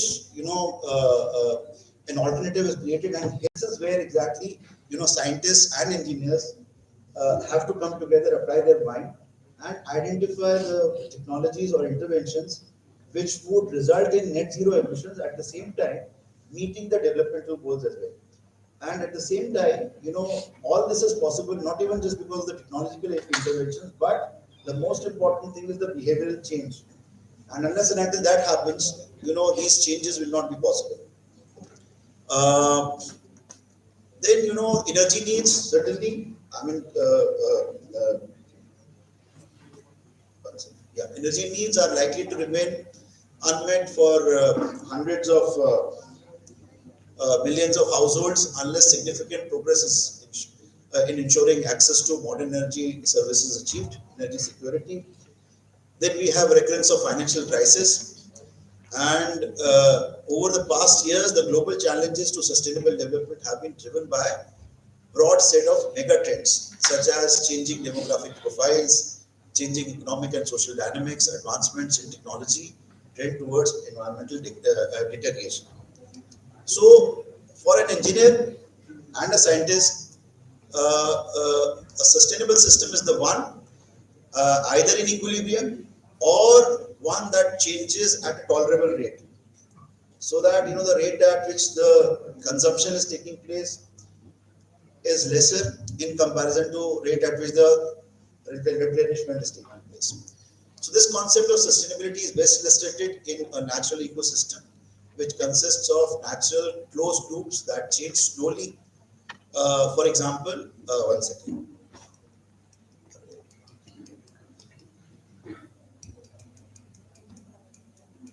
Oh, there was a very wonderful slide that I wanted to show. Somehow I forgot to insert that slide. Anyhow, so given the diverse, multidimensional, and ambitious and absolute nature of the sustainable development goals, it's very important that the intervention, science and technology and innovation are basically introduced, so that we achieve these goals. And there's a very wonderful how to I want to press this.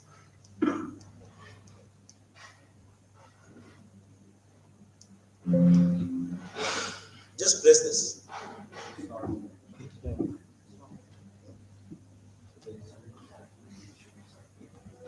It's not playing.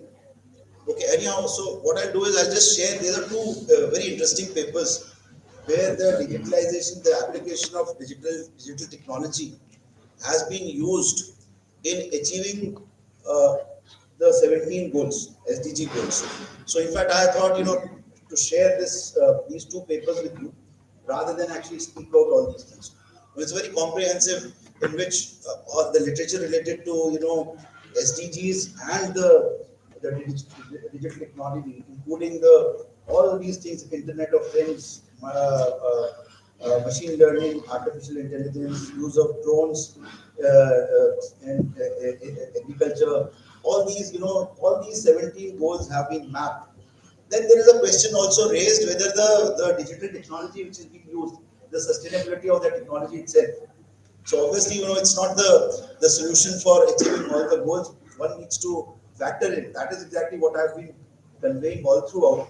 That what is important is that we need to ideally the whatever interventions are themselves should have a net zero kind of a outcome. And in case we are not able to achieve, because the goal has been identified, but we should try to minimize the emissions through innovation and identifying the technology which will result in that kind of a situation. So here, what I've tried to again, there was this paper again, uh, the use of frontier technology. In fact, there is a UN document which speaks about how we can harness the frontier technologies for sustainable development. It's a very comprehensive document prepared by UN. And the two papers that basically I was mentioning about, these two papers basically have carried out a very detailed and comprehensive analysis of how the digital technology can be used, and what are the positives and negatives of in the use of the digital technology in basically achieving each of the 17 goals. The second paper, especially this one, the second one especially, very elaborately, goal-wise, provides you very comprehensive with illustrative examples also, where in the developed world and the developing world, the digital technology has been used for achieving the SDGs. Now, how much time I have? Sir, we're running short on time. Okay, I'll just wind up. So basically, what we find, use of big data, Internet of Things, remote sensing technology, in improving food security, nutrition, agriculture development. So machine learning is being applied, to drone, to satellite imagery, as far as the food security part is concerned. Similarly, you'll find promoting energy access, where the one example is convergence of frontier technologies, where there is an interaction of smart grids between renewable technologies and and data and artificial intelligence technologies. So you have similarly you're enabling economic diversity. In India, we have Aadhaar, a classical example of social inclusivity, which is being used, for so many applications, and basically the technology has been used, and there are several examples for bringing structural transformation to promote new source of employment. And then we have examples where social inclusion has been globally. There are several examples of such kind of interventions. And then disease mapping is one thing, where again, there are certain examples where you have more efficiently distributing interventions, monitoring, and something. The most important thing is when you talk about the digital data and the technology, there's a dictum: what gets measured gets managed. So I mean, this is the dictum basically, which is most important. And the use of digital technology basically, once you are measuring, you get to know the gravity of the problem, and accordingly you identify ways and means of managing the various issues. And once you do that, then only you apply the potency of the technology in order to achieve the goals, and to monitor how much progress is being made in the achievement of those goals. So similarly, COVID, thanks to COVID, I'll just wind up in another half a minute. So COVID, thanks to COVID, education, we've been, talking of digitalization of education, with all the COVID pandemic actually created a scenario which provided an opportunity, I would say, to do a pilot of how the digital technology can enable learning and make the quality education reach to masses. And this is what, this is something I have always mentioned, that digitalization is actually democratization of education. Because only few individuals have the privilege or the luxury of having access to study in good institutions like DTU, IITs, and other institutions. It's only through digitalization that we'll be able to reach out to masses and make the education available to the remotest part of the country, provided appropriate the issue of the connectivity and other issues are addressed. And certainly, it's going to make a big kind of impact in basically imparting education, and once education gets imparted, quality education gets imparted, starting from the primary to the most highest level, certainly that education level is going to make the necessary change. And these things have been recognized by the regulatory body in India, both the AICT and the UGC, and a huge amount of work is being done as far as the making. I mean, they are talking about digital university, so this is something which would certainly of and then the most important thing on a philosophical note I would end, which has nothing to do with actually to do with the Western concept of technology. We in India, you know, uh, our traditional knowledge and understanding has been such that our field of experiment has been internal experiments. Through and the Western way of life has been to do the experiments in the outside world. Just to give an example, a Westerner would once he feels a bit of heat, he would conduct some experiments related to physics, thermodynamics, and will invent an air conditioner and a refrigerator. And similarly, when he feels the cold, he actually thinks of a heating system. In the Indian traditional system, we try to identify what is the cause of my feeling the heat or feeling the cold, and one tries to do experiments and then practice yoga, and the need of the AC and the heating system just goes away. So, and these things are yet to be explored. Let me tell you, these are yet to be explored. We dismissively think, okay, somebody is talking about yoga or some ancient Indian practices. I'm just talking ancient Indian practices in which lot of work needs to be done, and the things that we talk about lifestyle changes, these lifestyle changes can only be brought when we actually as a and we have never thought as different from any other country. The basic concept has been Vasudev Kutumbakam, and each and every uh, existing living entity in the world is interconnected, and this has been the concept of Indian traditional wisdom. And that is what the time is, that we need to invoke those and do a lot of research in that, not just in the sense of superficial research, but actually getting into the details. Just to give an example, I'll just wind up with that. There has been study in the All India Institute of Medical Sciences being done, where the impact of yoga has been studied with all the lipid profile parameters and other, and which the interventions have been indicated that these things are helping.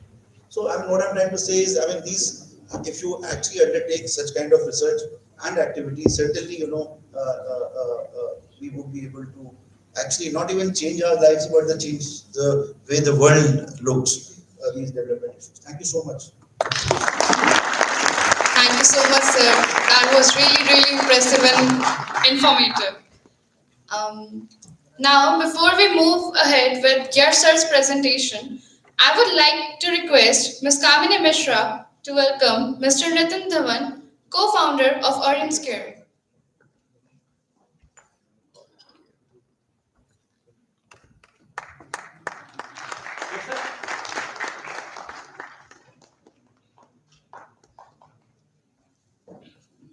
Thank you, ma'am.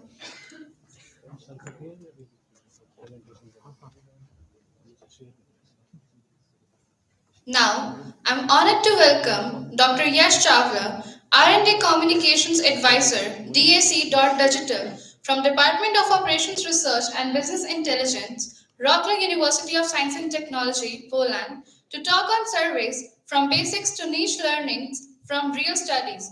He is currently leading two research projects. He holds professional memberships of International Association of Engineers and Indian Society for Training and Development as a life member, and is an active member of Toastmasters International. Sir, I request you to kindly share your thoughts on today's theme.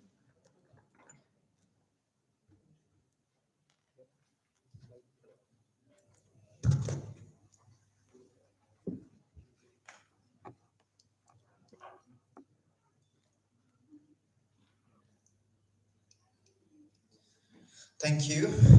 Am I audible till the back? Yeah, everyone awake?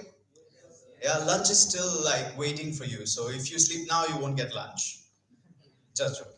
Okay, awesome. So thank you all for inviting me, and it's a pleasure to be here. Today, I will share a little bit about a very different aspect of sustainability, which we usually don't talk about, which is human behavior and human knowledge, and how do we get this knowledge in terms of crisis, especially I will use the case of COVID-19 pandemic. And once we get the knowledge, how we get the knowledge, how we interpret the knowledge, and what do we do with it, actually creates a huge impact on the sustainability issues that are being discussed in this conference today. To begin with, I would like to share that this study that I'm going to share with you today was done by a group of 15 people from 14 different countries, including the US, Italy, Iceland, Poland, where I'm based at. So you can read our paper. It's open access. I can share the link with the organizers later, and you can have a read it in detail. I will just highlight the main aspects of it in 18 minutes. Hopefully, I will be on time. Okay, so what was the problem? When the COVID-19 pandemic started, people were confined within the four walls of their homes. And what did we do? What did you guys do? Just close your eyes and think. Go back to the first lockdown. What was the time? What was it that you spent the most time on? Let's raise hands. Cell phones? Come on, don't lie. TV? Netflix and chill. Yeah. So we did this. But what happened on social media was everybody became an expert about something that they have never heard of before in their life. So they listen to the news channels, then go on social media and try to be the first one to break the news, because breaking news is the real news. The rest of the news is just fake news, right? So that is not the case, actually. So what happened was that there was a huge surge of misinformation circulating around on COVID-19, from people predicting that we will be the next zombies, which is still a possibility. Nobody has denied it, to the point that we will have to move to Mars, or the human race will just vanish from the planet Earth. So all these kind of fake news were going on. Then there was a debate whether we should wear the masks, we should not wear the masks. Premier agencies like World Health Organization said, wear the mask. Then said, don't wear the mask. Then said, wear the mask again. And then went to saying, don't wear the mask again. So we were in this time of crisis where even the experts were not sure what is going to happen. That is why it was a very special scenario. And you wouldn't believe, journals like Nature will publish an article in like 7 days. So people who had never even thought about publishing articles in journals like that managed to publish kind of articles. You get what I mean, right? Academic conference, can't say the word.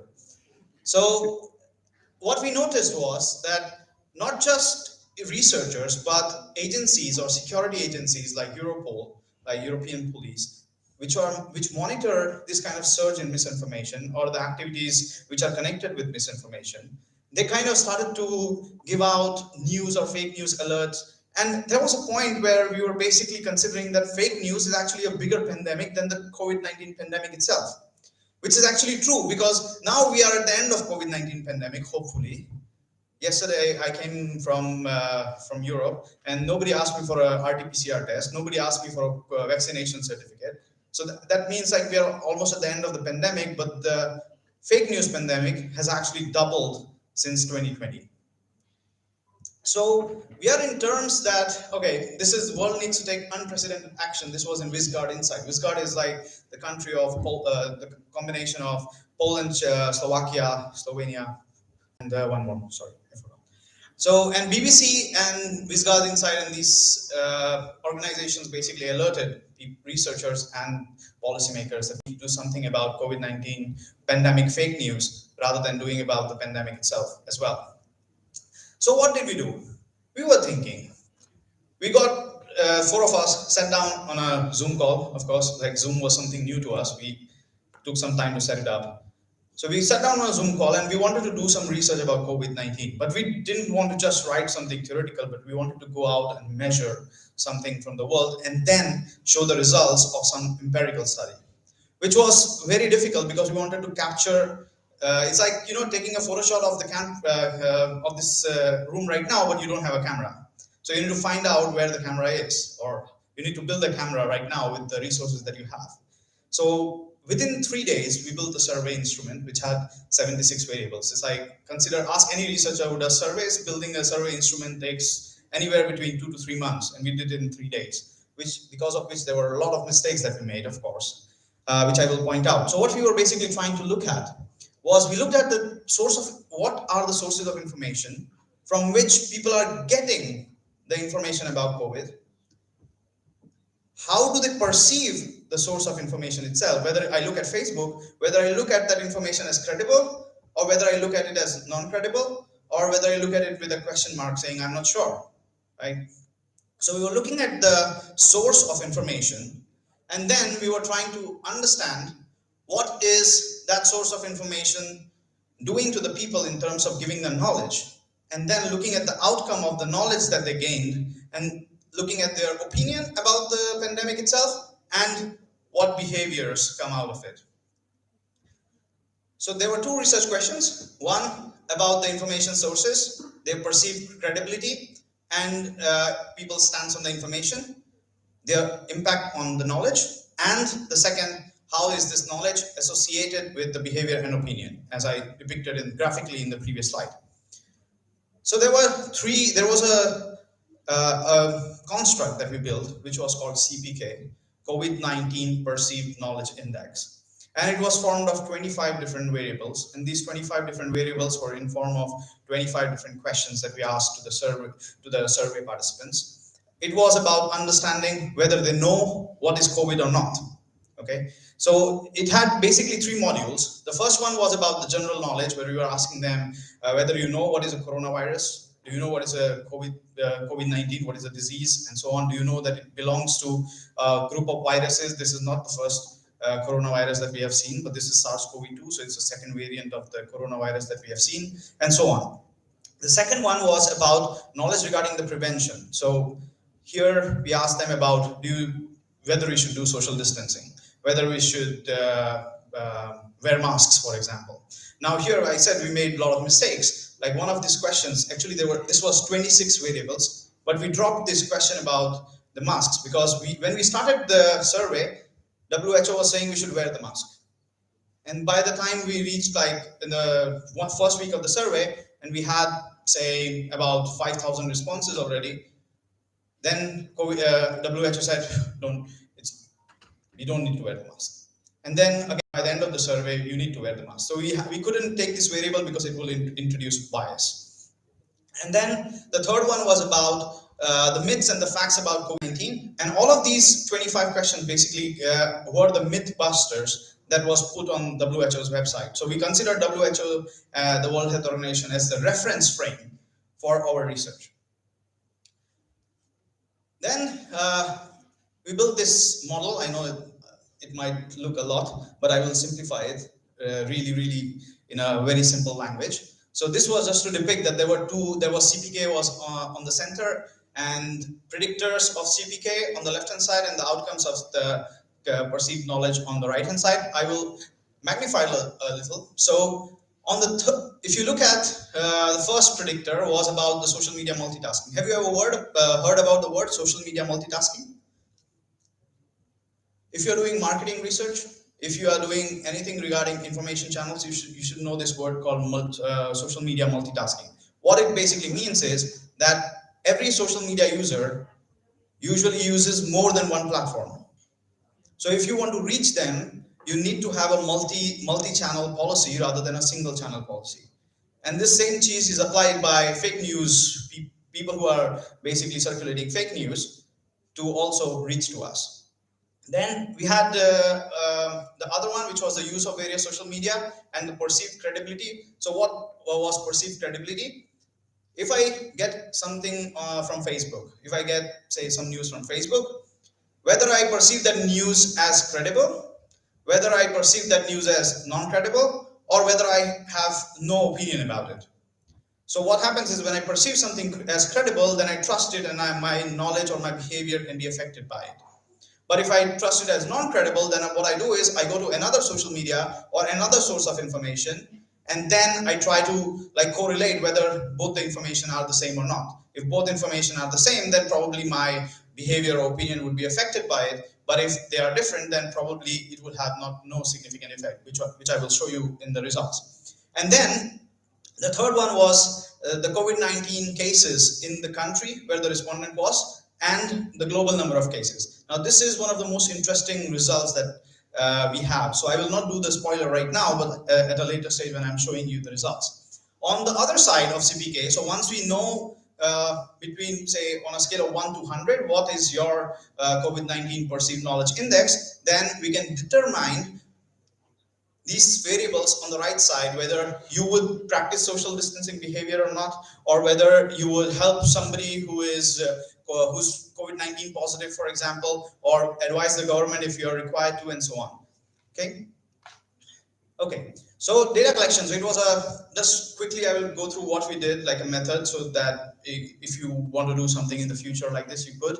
So we had a self-administered online questionnaire which we hosted on my personal website, and it was made on Cognito forms. We had translated the languages in 27 different languages. So we had, and this all of this was done for free. We did not spend a single money in data collection or in language translation, which was one thing that came out really good from COVID, that we learned how to collaborate with people from different parts of the world at no cost at all.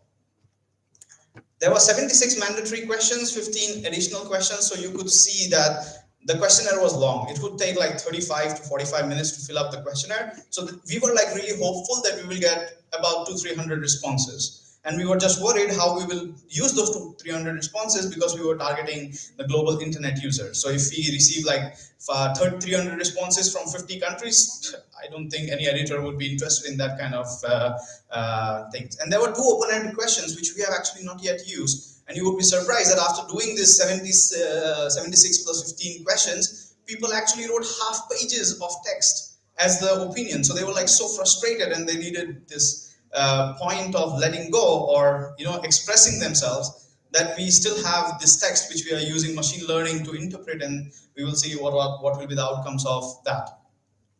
So in total we got 15,552 responses from 123 countries. Again, I would like to mention that we didn't spend a single penny on doing all of this. Then we had the target as a global internet users. There were 4 sections of the questionnaire, so attitudes and behaviors of the COVID, then individual use of social media, social demographic data, and individuals' propensity to further express themselves or give more information about it, which were the open-ended questions. Okay, what did we do with the data? I'm not an expert in data collection, so in the end, if you have questions about data collection, I will give you email ID of the people who you can fire all the questions. But about rest of it, you can ask me, because I was the one who was leading this consortium. So we did multiple regressions of this CPK. So we took this CPK and we took the predictors of CPK, and we did like a multiple regression to find out how does the CPK get affected by the predictors. And then for the outcome, we had like 12 models, 9 multinomial logit models, 2 logit models, and 1 multiple regression model. If you don't know what these models are, it is okay. For this, understanding the results, you will not need to know what these models are. And if you want to know what they are, then you can read the paper. Right. So as I said, I will make it like really, really simple for you. So this table, the presentation also I can share later. So if you want to go through it again. So how to interpret these results, like in a visual way. So what we are looking at is, say for example, if something is red, that means it's really bad. If something is green, that means it's really good. And when I mean that it is bad or good, then we are talking about statistically significant results. If you see something in black, that means it doesn't matter. It doesn't affect the results then. And there are 2 columns, as you can see. And first is credible with respect to non-credible, and the second is neutral with respect to non-credible. What does that mean? So if I look at traditional media, so if I take national TV, if I consider information coming, or the information that I receive from the national TV as credible, with respect to non-credible, then my knowledge would be less. Is it clear? So if I'm looking at national TV, if I'm getting the information from national TV, and if I perceive that as credible and not non-credible, then I would have less knowledge as compared to the person who is looking at that news, getting that news, and considering that news as non-credible. Okay, so this is how you interpret these results. If they consider it as neutral, then also the knowledge was less. So anybody looking at national TV and perceiving the information coming from the national TV as non-credible had highest amount of knowledge. Now, if you look at TV news, what you just said. So TV news was basically repeating what WHO was saying. So that is why it was like it should have been the results in green, because when somebody is perceiving that news as credible or neutral, then their knowledge would be higher, which is depicted in the results. Radio was also surprisingly found to be credible by people who are having higher knowledge, which was really surprising for us, because usually radios are not associated with news. But here, as I said, we made some mistakes. So these questions, if you look at the first part, national TV and TV news, what would have been better is to define what national TV and TV news are. So in the results, when we were describing them, the editor and the reviewers both pointed out that what is the difference between them. And then I was like, yeah.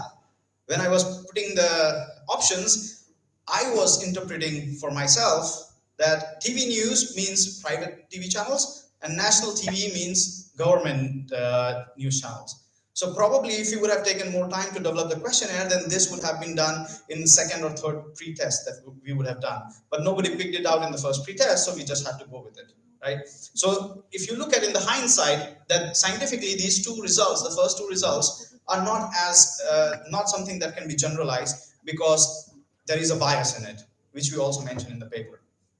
Then if you look at newspaper, again, credible.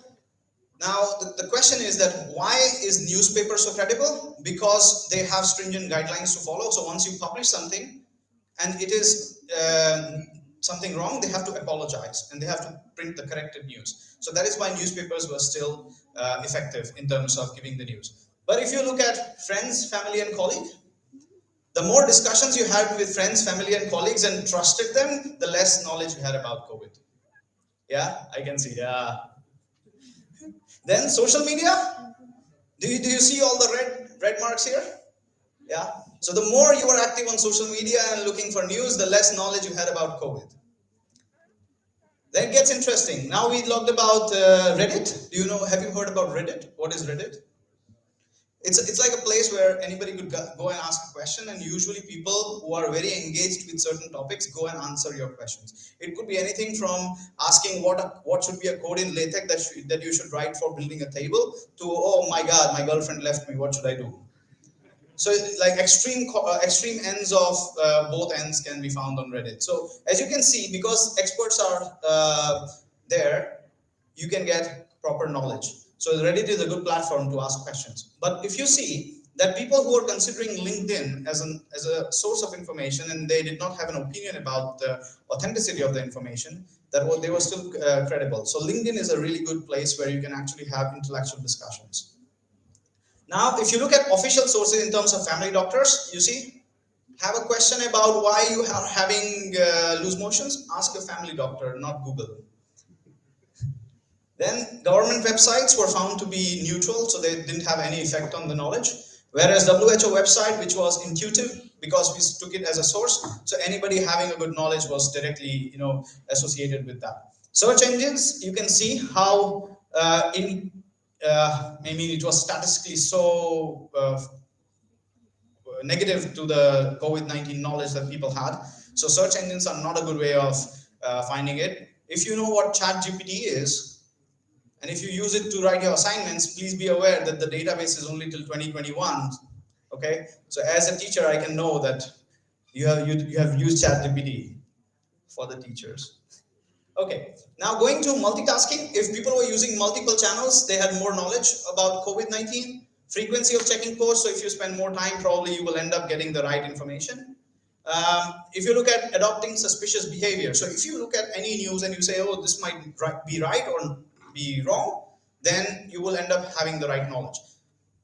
The other thing that we found very interesting was that in Denmark specifically, the government was sending text messages in form of SMS regarding COVID-19 updates to the citizens, which was found to be incredibly positive, because in Denmark we had one of the highest CPK indexes that we found.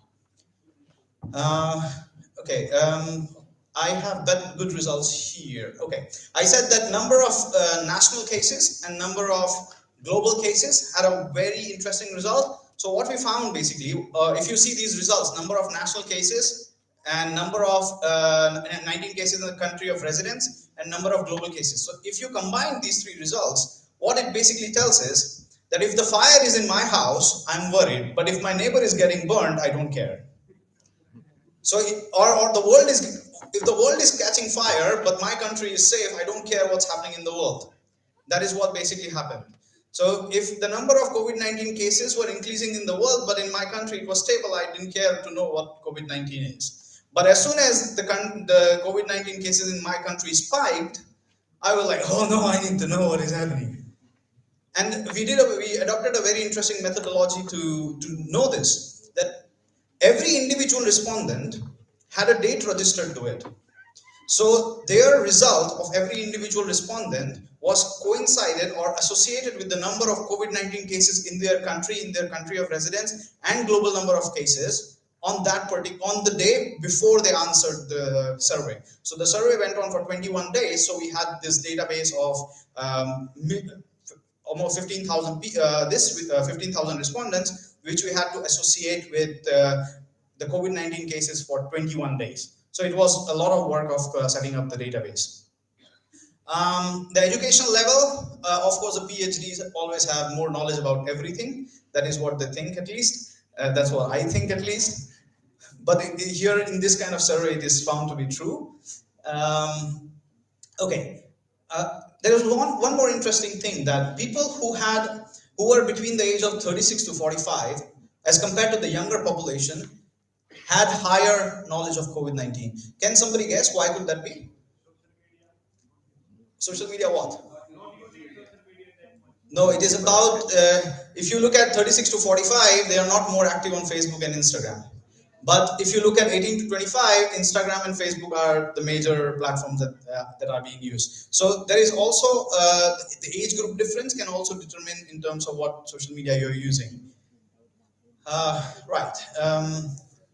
Now going to the outcomes of CPK. Now, if you look at this, so here there are three scales. Strongly disagree and disagree was taken as the first. Neutral was taken as the number 2, and strongly agree and disagree on a scale of 5. So we made it to a scale of 3 for our analysis. And if you can see that people who dependent category 2 and 3, so this is neutral and strongly agree, but with respect to disagree. So if people disagree with doing something, and then if you look at these two, so if people disagree and if people are neutral, then they would be less prone to using the knowledge about COVID-19. Right? So in this, the interesting thing was that if people strongly agreed about helping other people or volunteering, then they had higher COVID-19 knowledge. So if the knowledge was higher, people were willing to help other people, but if the knowledge was lower, then they were not willing to help other people. So this is in terms of the outcomes of the index that we built and the effects of it. Then if you see that I'm practicing social distancing behavior, so the higher the knowledge, the more social distancing behavior people actually practiced, where they declared that they practice at least. And also, if you look for searching more information about COVID-19, or if they thought that they would recover from COVID-19, all of this was associated with positive or higher amount of knowledge of COVID.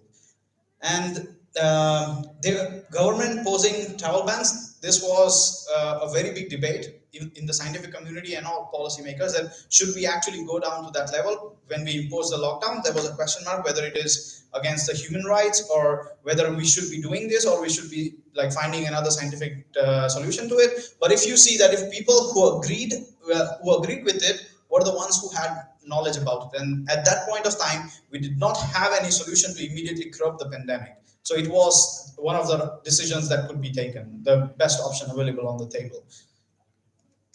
Okay, and if you see that people who were satisfied with the government responses, people who had higher knowledge were not satisfied with the government's response of COVID. And if they were scared of COVID, so if people had higher knowledge, they were not scared of COVID. They were not scared. They knew that the death rate was lower. We have to keep ourselves safe. So if you practice proper measures, we would be safe from it. Okay. Then positive aspects. So people having higher knowledge of COVID also said that there will be positive outcomes, or they were able to look at the bright side of the pandemic. Then willingness to give advice, it was not significant. And the perception about the extended impact of COVID-19, so people expected that there will be a new normal, but then they were also unsure what the new normal would be like, which we are still not sure what the new normal is, because there are several definitions of new normal in the literature itself. And if you actually read them all, you will be like, okay, we have 360-degree directions. We can decide where we want to go and we will still be right. So if I say you are wrong or if I say you are right, I'm in both conditions, I'm right, which is kind of a bit complicated. But anyways. Okay, so the main findings, just to conclude this whole thing, we had personal perception of any, like a person's perception of the information that they're getting from any source. The credibility of that source has an impact on the knowledge that we get from any source, be it books, be it social media, or be it any other. So this is like a generalized finding of our research. Then resorting to different social media platforms. Don't just use one. If you actually are trying to get news from a platform, any platform it could be, don't just go to one, but go to multiple and then try to corroborate whether the news is the same on all of them. Open discussion on social media, never do it. It's pointless. It is like, it's your right to do it, but it's pointless. People who are probably being paid to say the wrong thing would keep on saying that all day, and you don't have that time. So it's better to resort to constructive discussions than just open flawed discussions on social media. Offline discussions are more constructive. Do group discussions, talk about facts, take facts from trusted sources, and that would give you higher knowledge about any topic. Global number of cases, and this is again referring to the number of cases globally and locally, which had an impact on the knowledge. But you know, we did not learn. When there was a Syrian crisis, Swedish nationals or the Swedish government was like, Syria is down there, far away. And we are here. Why should we think about it? Why should we be prepared about it, right? Within a month of the Syrian crisis, there were Syrian refugees on the Danish border within a month. And then they didn't know what to do because they didn't develop any policy because they thought it's too far away. So one of the most interesting or important findings from this research is, if something is happening in the other part of the world has become so small that it is going to impact you in some way or the other. So it's very important for us to be aware and be prepared about it. CPK is linked to the way we act. Okay, further research for people who are doing research, they could use the results from our research to do some further research about how bots are spreading misinformation, or what could be a policy or a framework of fact checking in terms of information that is being published. Right now, what is happening is Facebook would hire an agency, pay that agency to check the facts of the information on Facebook. So it is like me saying, I will pay to a reviewer to review my work. And the reviewer better accept it, yeah? Because the reviewer is not getting paid otherwise. In academia, this kind of thing doesn't happen. It was just an antidote. Replication of the studies in, we are doing something called International Observatory of Innovation, where we have expanded our research to organizations. And we are doing it still in a consortium with Rennes Business School in France, ETH Zurich, University of Cassino and Lazio in Italy, and of course my university, Wrocław Tech in Poland. So that is the phase. So yeah, thank you to my co-authors, my collaborators, and to all of you for listening to me, bearing with me for more than 20 minutes, I'm sure. And if you have any questions, I'll be happy to answer.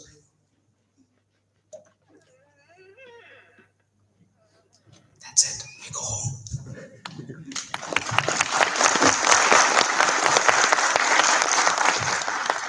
It was quite an informative session, sir. Thank you for sharing your valuable insights with us.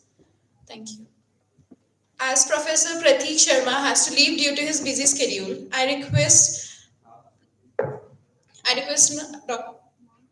Dr. Archana ma'am, I request you to felicitate our one of the eminent speakers, Dr. Prateek Sharma, Vice Chancellor, Delhi University.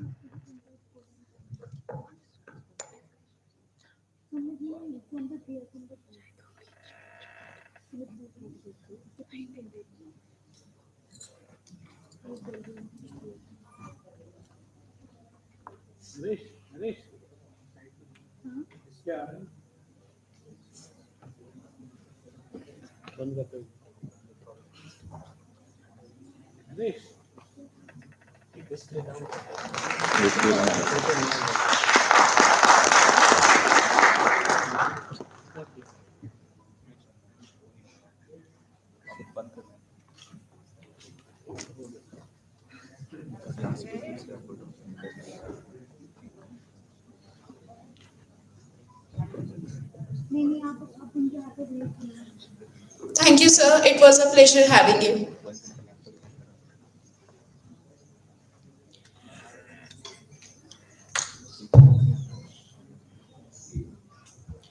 Next, we have an entrepreneur and leader by nature, a management professional, a techie by education, and a human developer by preference, Mr. Nitin Dhawan. Is a trustee of the Voice of New Generation movement who believes that the best hope to save the earth lies with the new generation. With a background of an interest in robotics, AI, genetic engineering, and many more, Mr. Dhawan has dedicated his unique opinion and expertise in realizing the vision that the world sustainability is not a goal but a norm. We welcome you, sir. Now I request sir to take the lead and share his thoughts on today's conference.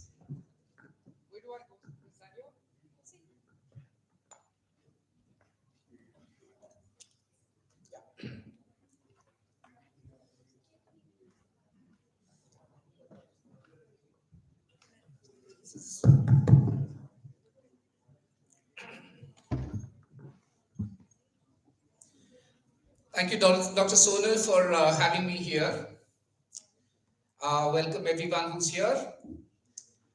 I know we are a little bit past the lunchtime. Some of you, I'm sure, would have already had lunch, especially the ones in the back. You had lunch and come? So I'm also getting famished.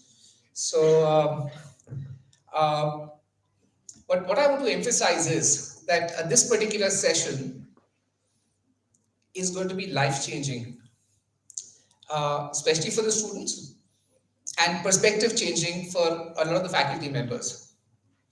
So I request as many of you who have a good camera to video record this session, and maybe just invite your friends, whoever are around can come in. It's not going to exceed 15 minutes.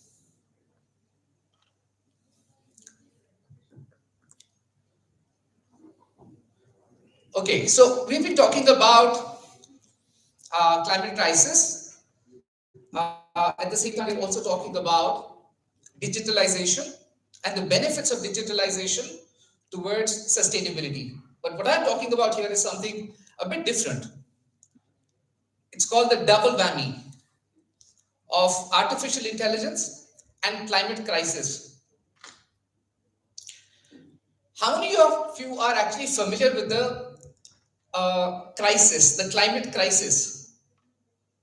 Raise of hands. There is something called a climate crisis. Okay. So I'm not really surprised. I am a bit surprised because a lot of people have heard about climate crisis, but when I go on to ask them what the crisis is, it's very difficult for them to actually spell out what the crisis actually is. At the best, they'd say, by the way, are people comfortable in Hindi here?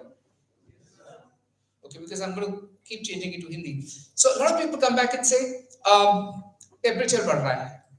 1.5, I mean, a lot of people don't even understand the 1.5 degrees centigrade concept kya hai. And what is the whole crisis? We don't see a crisis around. Do we foresee a crisis? And most of us are busy building careers, things that we want to do 10 years down the line, 20 years down the line, where we are going to be in 2050, 2060. And we're just failing to recognize really what's happening around. Okay, so let me highlight a couple of things, which will get your attention back into what the crisis is. Are you familiar with what happened in Europe early this year? These are four of the events that I've picked up only from 2022. The first, drought. Anyone familiar? Heard about that? Absolutely unheard of. First time in 75 years in northern Italy. Florida hurricane. That you would have missed out on.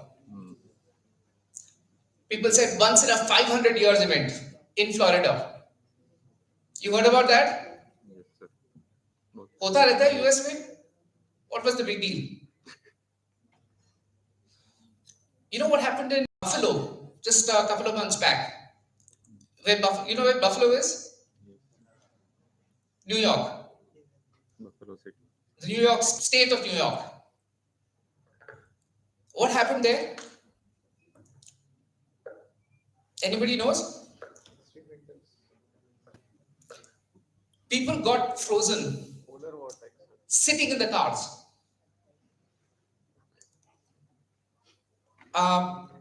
People went to get something to the stores 2 blocks away. They never returned. And there were 40 plus deaths like that in Buffalo. The whole life was disrupted. What happened in Pakistan? Are you familiar with what happened in Pakistan 4 months back, 5 months back? And what was the impact of that flood? Food crisis is happening now. That's more economic issue. Also somewhat related to that, but during the floods, 1/6 of the population of Pakistan became homeless. Are you aware of that? Did that hit you? 1/6 of the population of our neighbor became homeless. Because of what? Climate crisis. No, it's not just floods, it's climate crisis. Where did the floods come from? What caused those floods? Melting glaciers, unpredictable monsoons. And this is actually a continuum which has been happening over the last 15-20 years. This is exacerbating, becoming so much bigger, and you know the effect that is predicted in the next some time.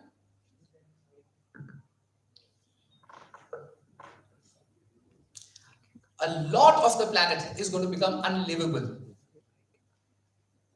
Most of the impact is going to be on the southern hemisphere. Pakistan is going to get impacted, so is India. And we are talking about the next 20 to 30 years. Are you all going to fly to the US? Well, US is also going to get impacted. You know which are going to be the safe places? Canada. Okay, and Canada is not going to be as cold as what it is now. It's going to be a very different world in the next few decades. Mind you. So this is what's already predicted. Besides, whatever effect that we feel of, places becoming unlivable, shorter places. Agricultural yields in places like the subtropical places like India. The food crisis in Pakistan is very well going to happen in India. Very much. Rice and wheat are going to become difficult to grow in the world. Can you imagine that?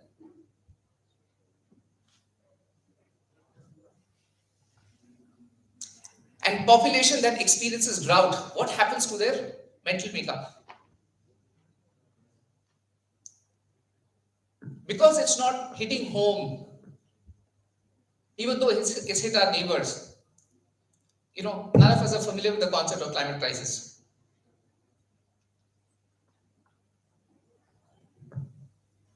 And AI, machine learning, helping us so much in predicting models, predicting, what should happen in COVID, what should you do.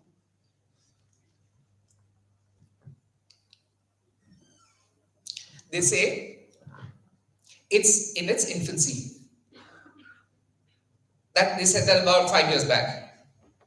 And once it reaches its teens, it's going to start becoming unmanageable. Chat GPT, we just spoke about that. 2021 data, sure. But it might as well be 2022 data, might as well be, there's nothing stopping it from having all the data. So it's a huge nightmare for the faculty right now. They're going to find it extremely hard to see, where you've done your assignments from. But that's the least of the problems. A lot of the professions are getting jittery. Content writers, extremely jittery. Coders, they're scared. Why did we learn all these languages? What's the point? Okay, ChatGPT is only one form of the AI that is coming out, which is making people jittery. And there are 10 other such things coming about. It's going to shake the foundation of what you're building your careers on.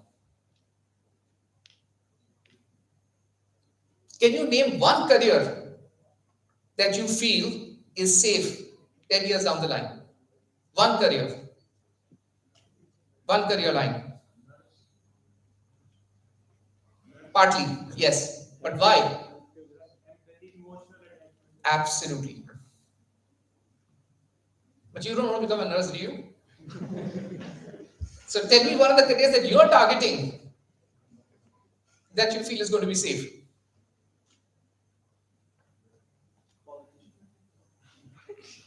Mango, you want to become a politician? Or you are a politician? Okay. So guys, politics is a place to go to. What else? No, really, on a serious note, you must have thought of some careers.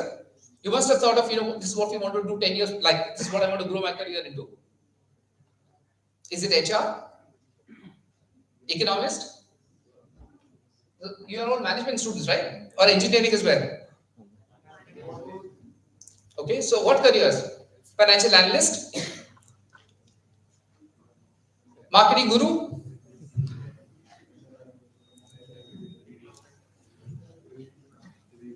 And this is what Elon Musk has to say about the same thing. Have you heard this from Elon Musk? So, what are you choosing? If you've heard of this, what careers are you choosing? Sorry? Agriculture. Okay. You think agriculture is safe from AI? There is a lot of requirement for manpower there. I am sorry, my friend. You are really disconnected from the development that is happening in AI for the agriculture space. That's probably going to be a retirement place for people who want to stay disconnected from all technologies and deliberately choose to not use technology. But as far as the requirement of manpower in agriculture is concerned, it may not be a preferred mode in India right now, but in most Western countries, it's the technology which is managing thousands of acres of land, without those pests and all kinds of analytics on soil quality, on what the kind of treatment these seeds need to have, everything. And they've come up with a robot which is called a multi-purpose robot on the farm that it doesn't have to go through the whole farm twice. In one circle itself, it's able to actually identify what is the problem and what kind of unique solution that they have to give.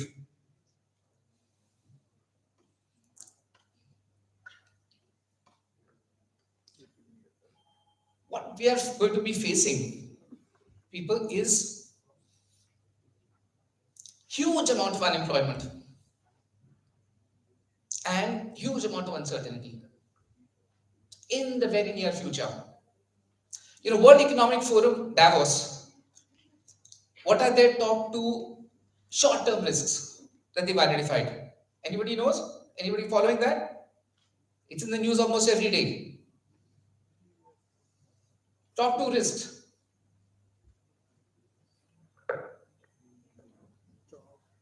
Failure to mitigate climate crisis is number 1. Number 2 is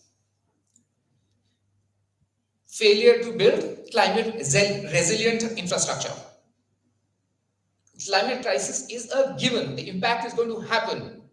If you do not build climate resilient infrastructure, you are doomed in the short term.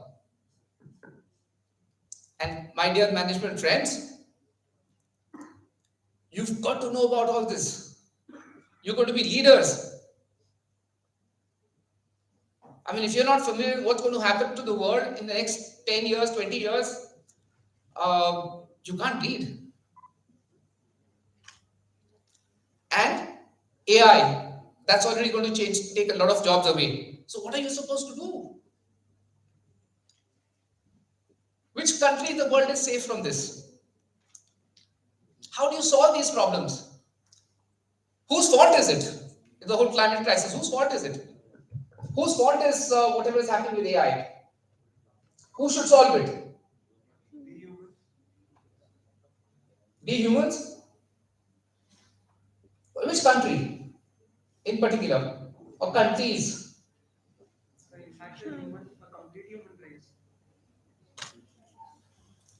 So which country is going to be more affected? Is there any country which is going to be more affected? China is going to be more affected by?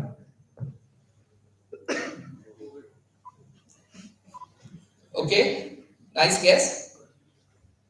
South Asia.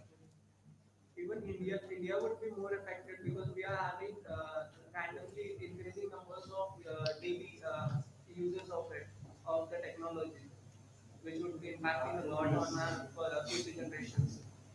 So guys, it's very difficult to say which country is going to be more affected. We can say which country is going to be first affected, but it's not going to take much time. You know how much time it takes for technology to transfer, to be discovered in the US and for it to come to Thailand?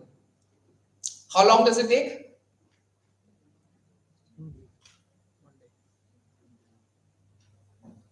It takes no time. It's software, right? Instantly. With the 5G, it's going to happen instantly. Whatever development is happening, and it's all going to be about the collaboration agreements that people reached, wherever they want to build the manufacturing infrastructure, that's going to all happen instantly.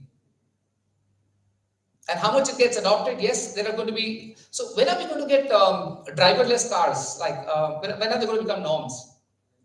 You think? When do you think that's going to happen? The cars are already there, but when do you think they are going to get accepted and come on the roads? Like, be normal. Next decade. Very early means? Like realistically, has anybody been following that? Driverless cars, what is the impediment? Why aren't they popular and how long is it likely to take? Come on, guys. Next year. Next decade, I guess. Okay. Seems like I've come to a not Delhi-based, trivial corporate management schools, but a school which is really cut off from these kind of things. You really have to up your game, guys, because it's going to impact you. So yeah, sometime it was said that the technology is there, but if a car is going to hit, one human or some accident happens, then it's going to get delayed by years. So those kind of things have been happening. There was an accident that happened in China recently. There's something that happened in the US. But despite that, and there are lots of developments that are happening here. Somebody's actually increased the price of that by 10 times to make it safer, and then they'll come back. But it's expected that by the end of this year, there are countries that are going to go in for driverless trucks to begin with. And then the world's going to change.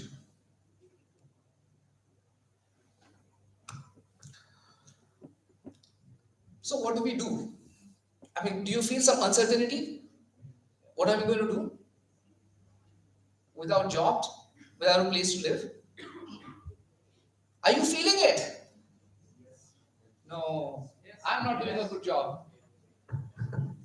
Are you feeling it? No, you don't have to say it just for the sake of it. Are you really feeling it? Yes. Okay, maybe not. Please go back and do the research yourself. Please do that. Okay, and anything that you feel that I'm saying is wrong, please tell me.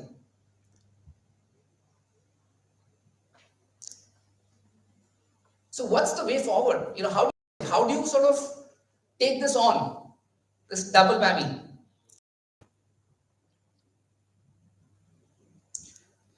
Firstly, I believe that we've got to start recognizing that we are a networked species now. We are a network economy because of the internet, but we still feel, India, China, US, South Asia, you all fend for yourselves.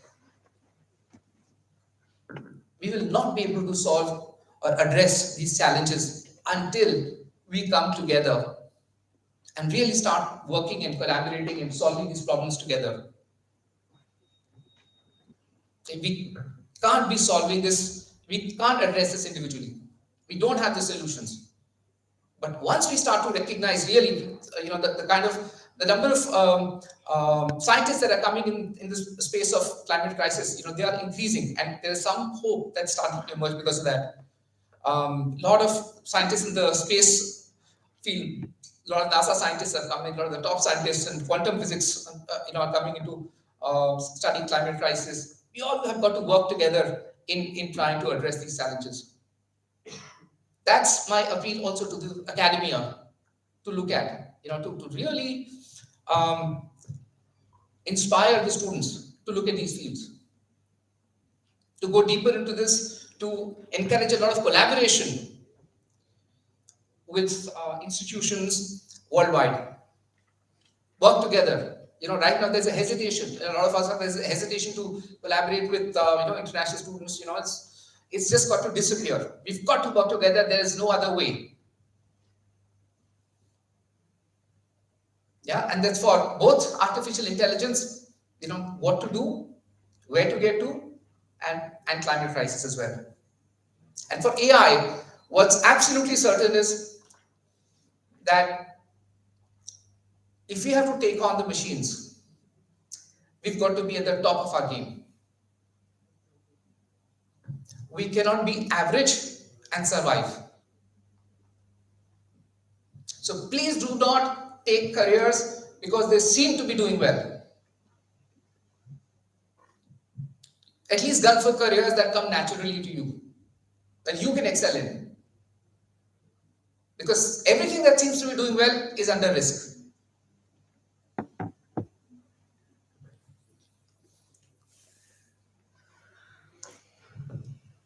There's someone else who's going to be able to save us.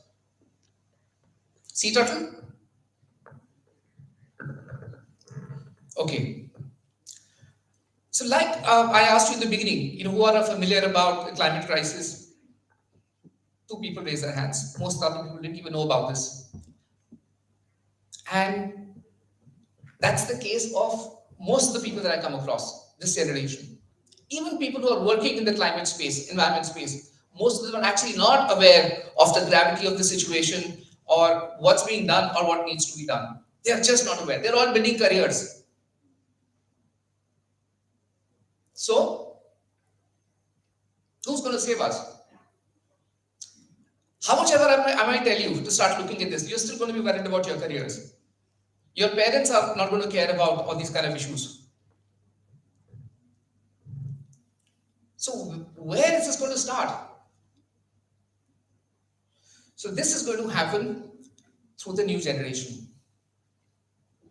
The new generation that's not yet worried about what careers they're going to build. You may be able to do limited amount of research given your pressures, your aspirations, everything. But it's the new generation that's going to actually save us. So that's what I am also doing. I'm supporting the voice of the new generation movement, Wong.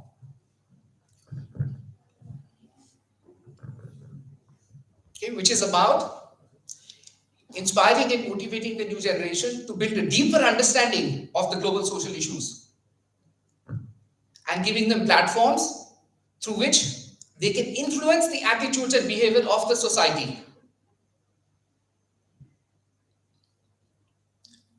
We don't have the kind of time that, you know what, slowly we will start changing and, you know, all this is going to happen. We'll have to start dropping a lot of the things which are creating this climate crisis. It has to be done now.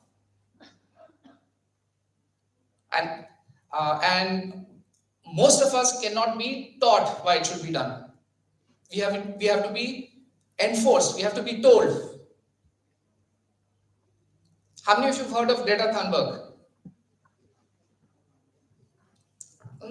How many of you think she's funny? Yeah, a lot of us do. You know, fact is, her style of delivery is funny. She comes across as over emoting and, you know, melodramatic and all those kind of things. But that's not because she's trying to be. She has a mental condition as well. But what she's been talking about with her limited understanding, you know, she's not an expert in any of these. She has been able to make a dent. Just imagine if there were more sensible Greta Thunbergs in the world. Not more, thousands, 10,000s, millions. And we had them now. There'll be more hope. That's what we are trying to do at the Voice of the New Generation.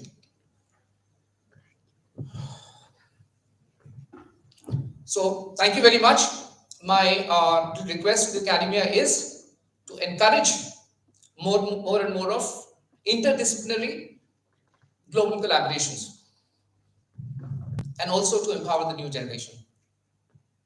Thank you.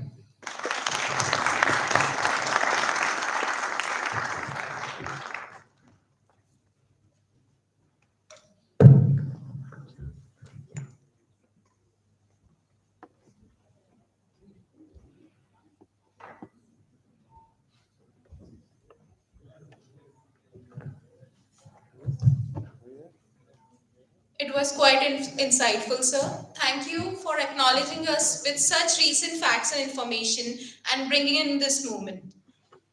Now, let us share our token of gratitude with our distinguished speakers for sharing their valuable insights and sparing time today. I request Mr. Dheeraj Pal to give a token of gratitude to Dr. Yash Chawla.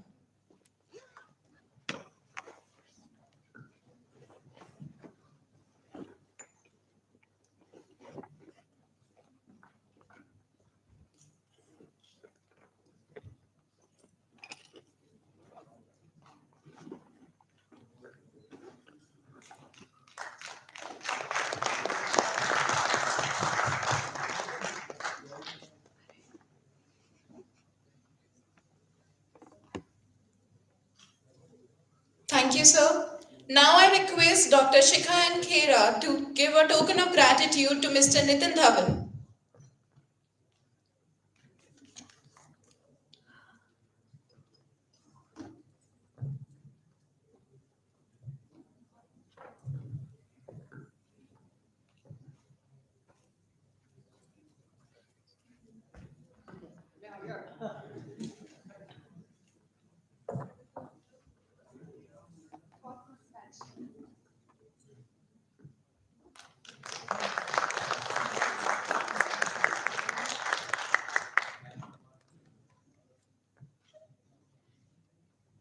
Thank you, ma'am.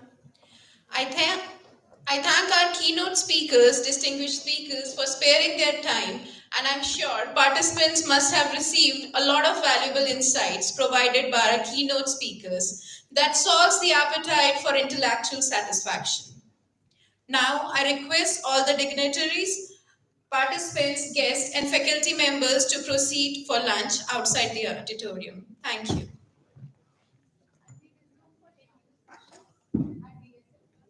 And we'll resume for technical session at DSM. 3 p.m.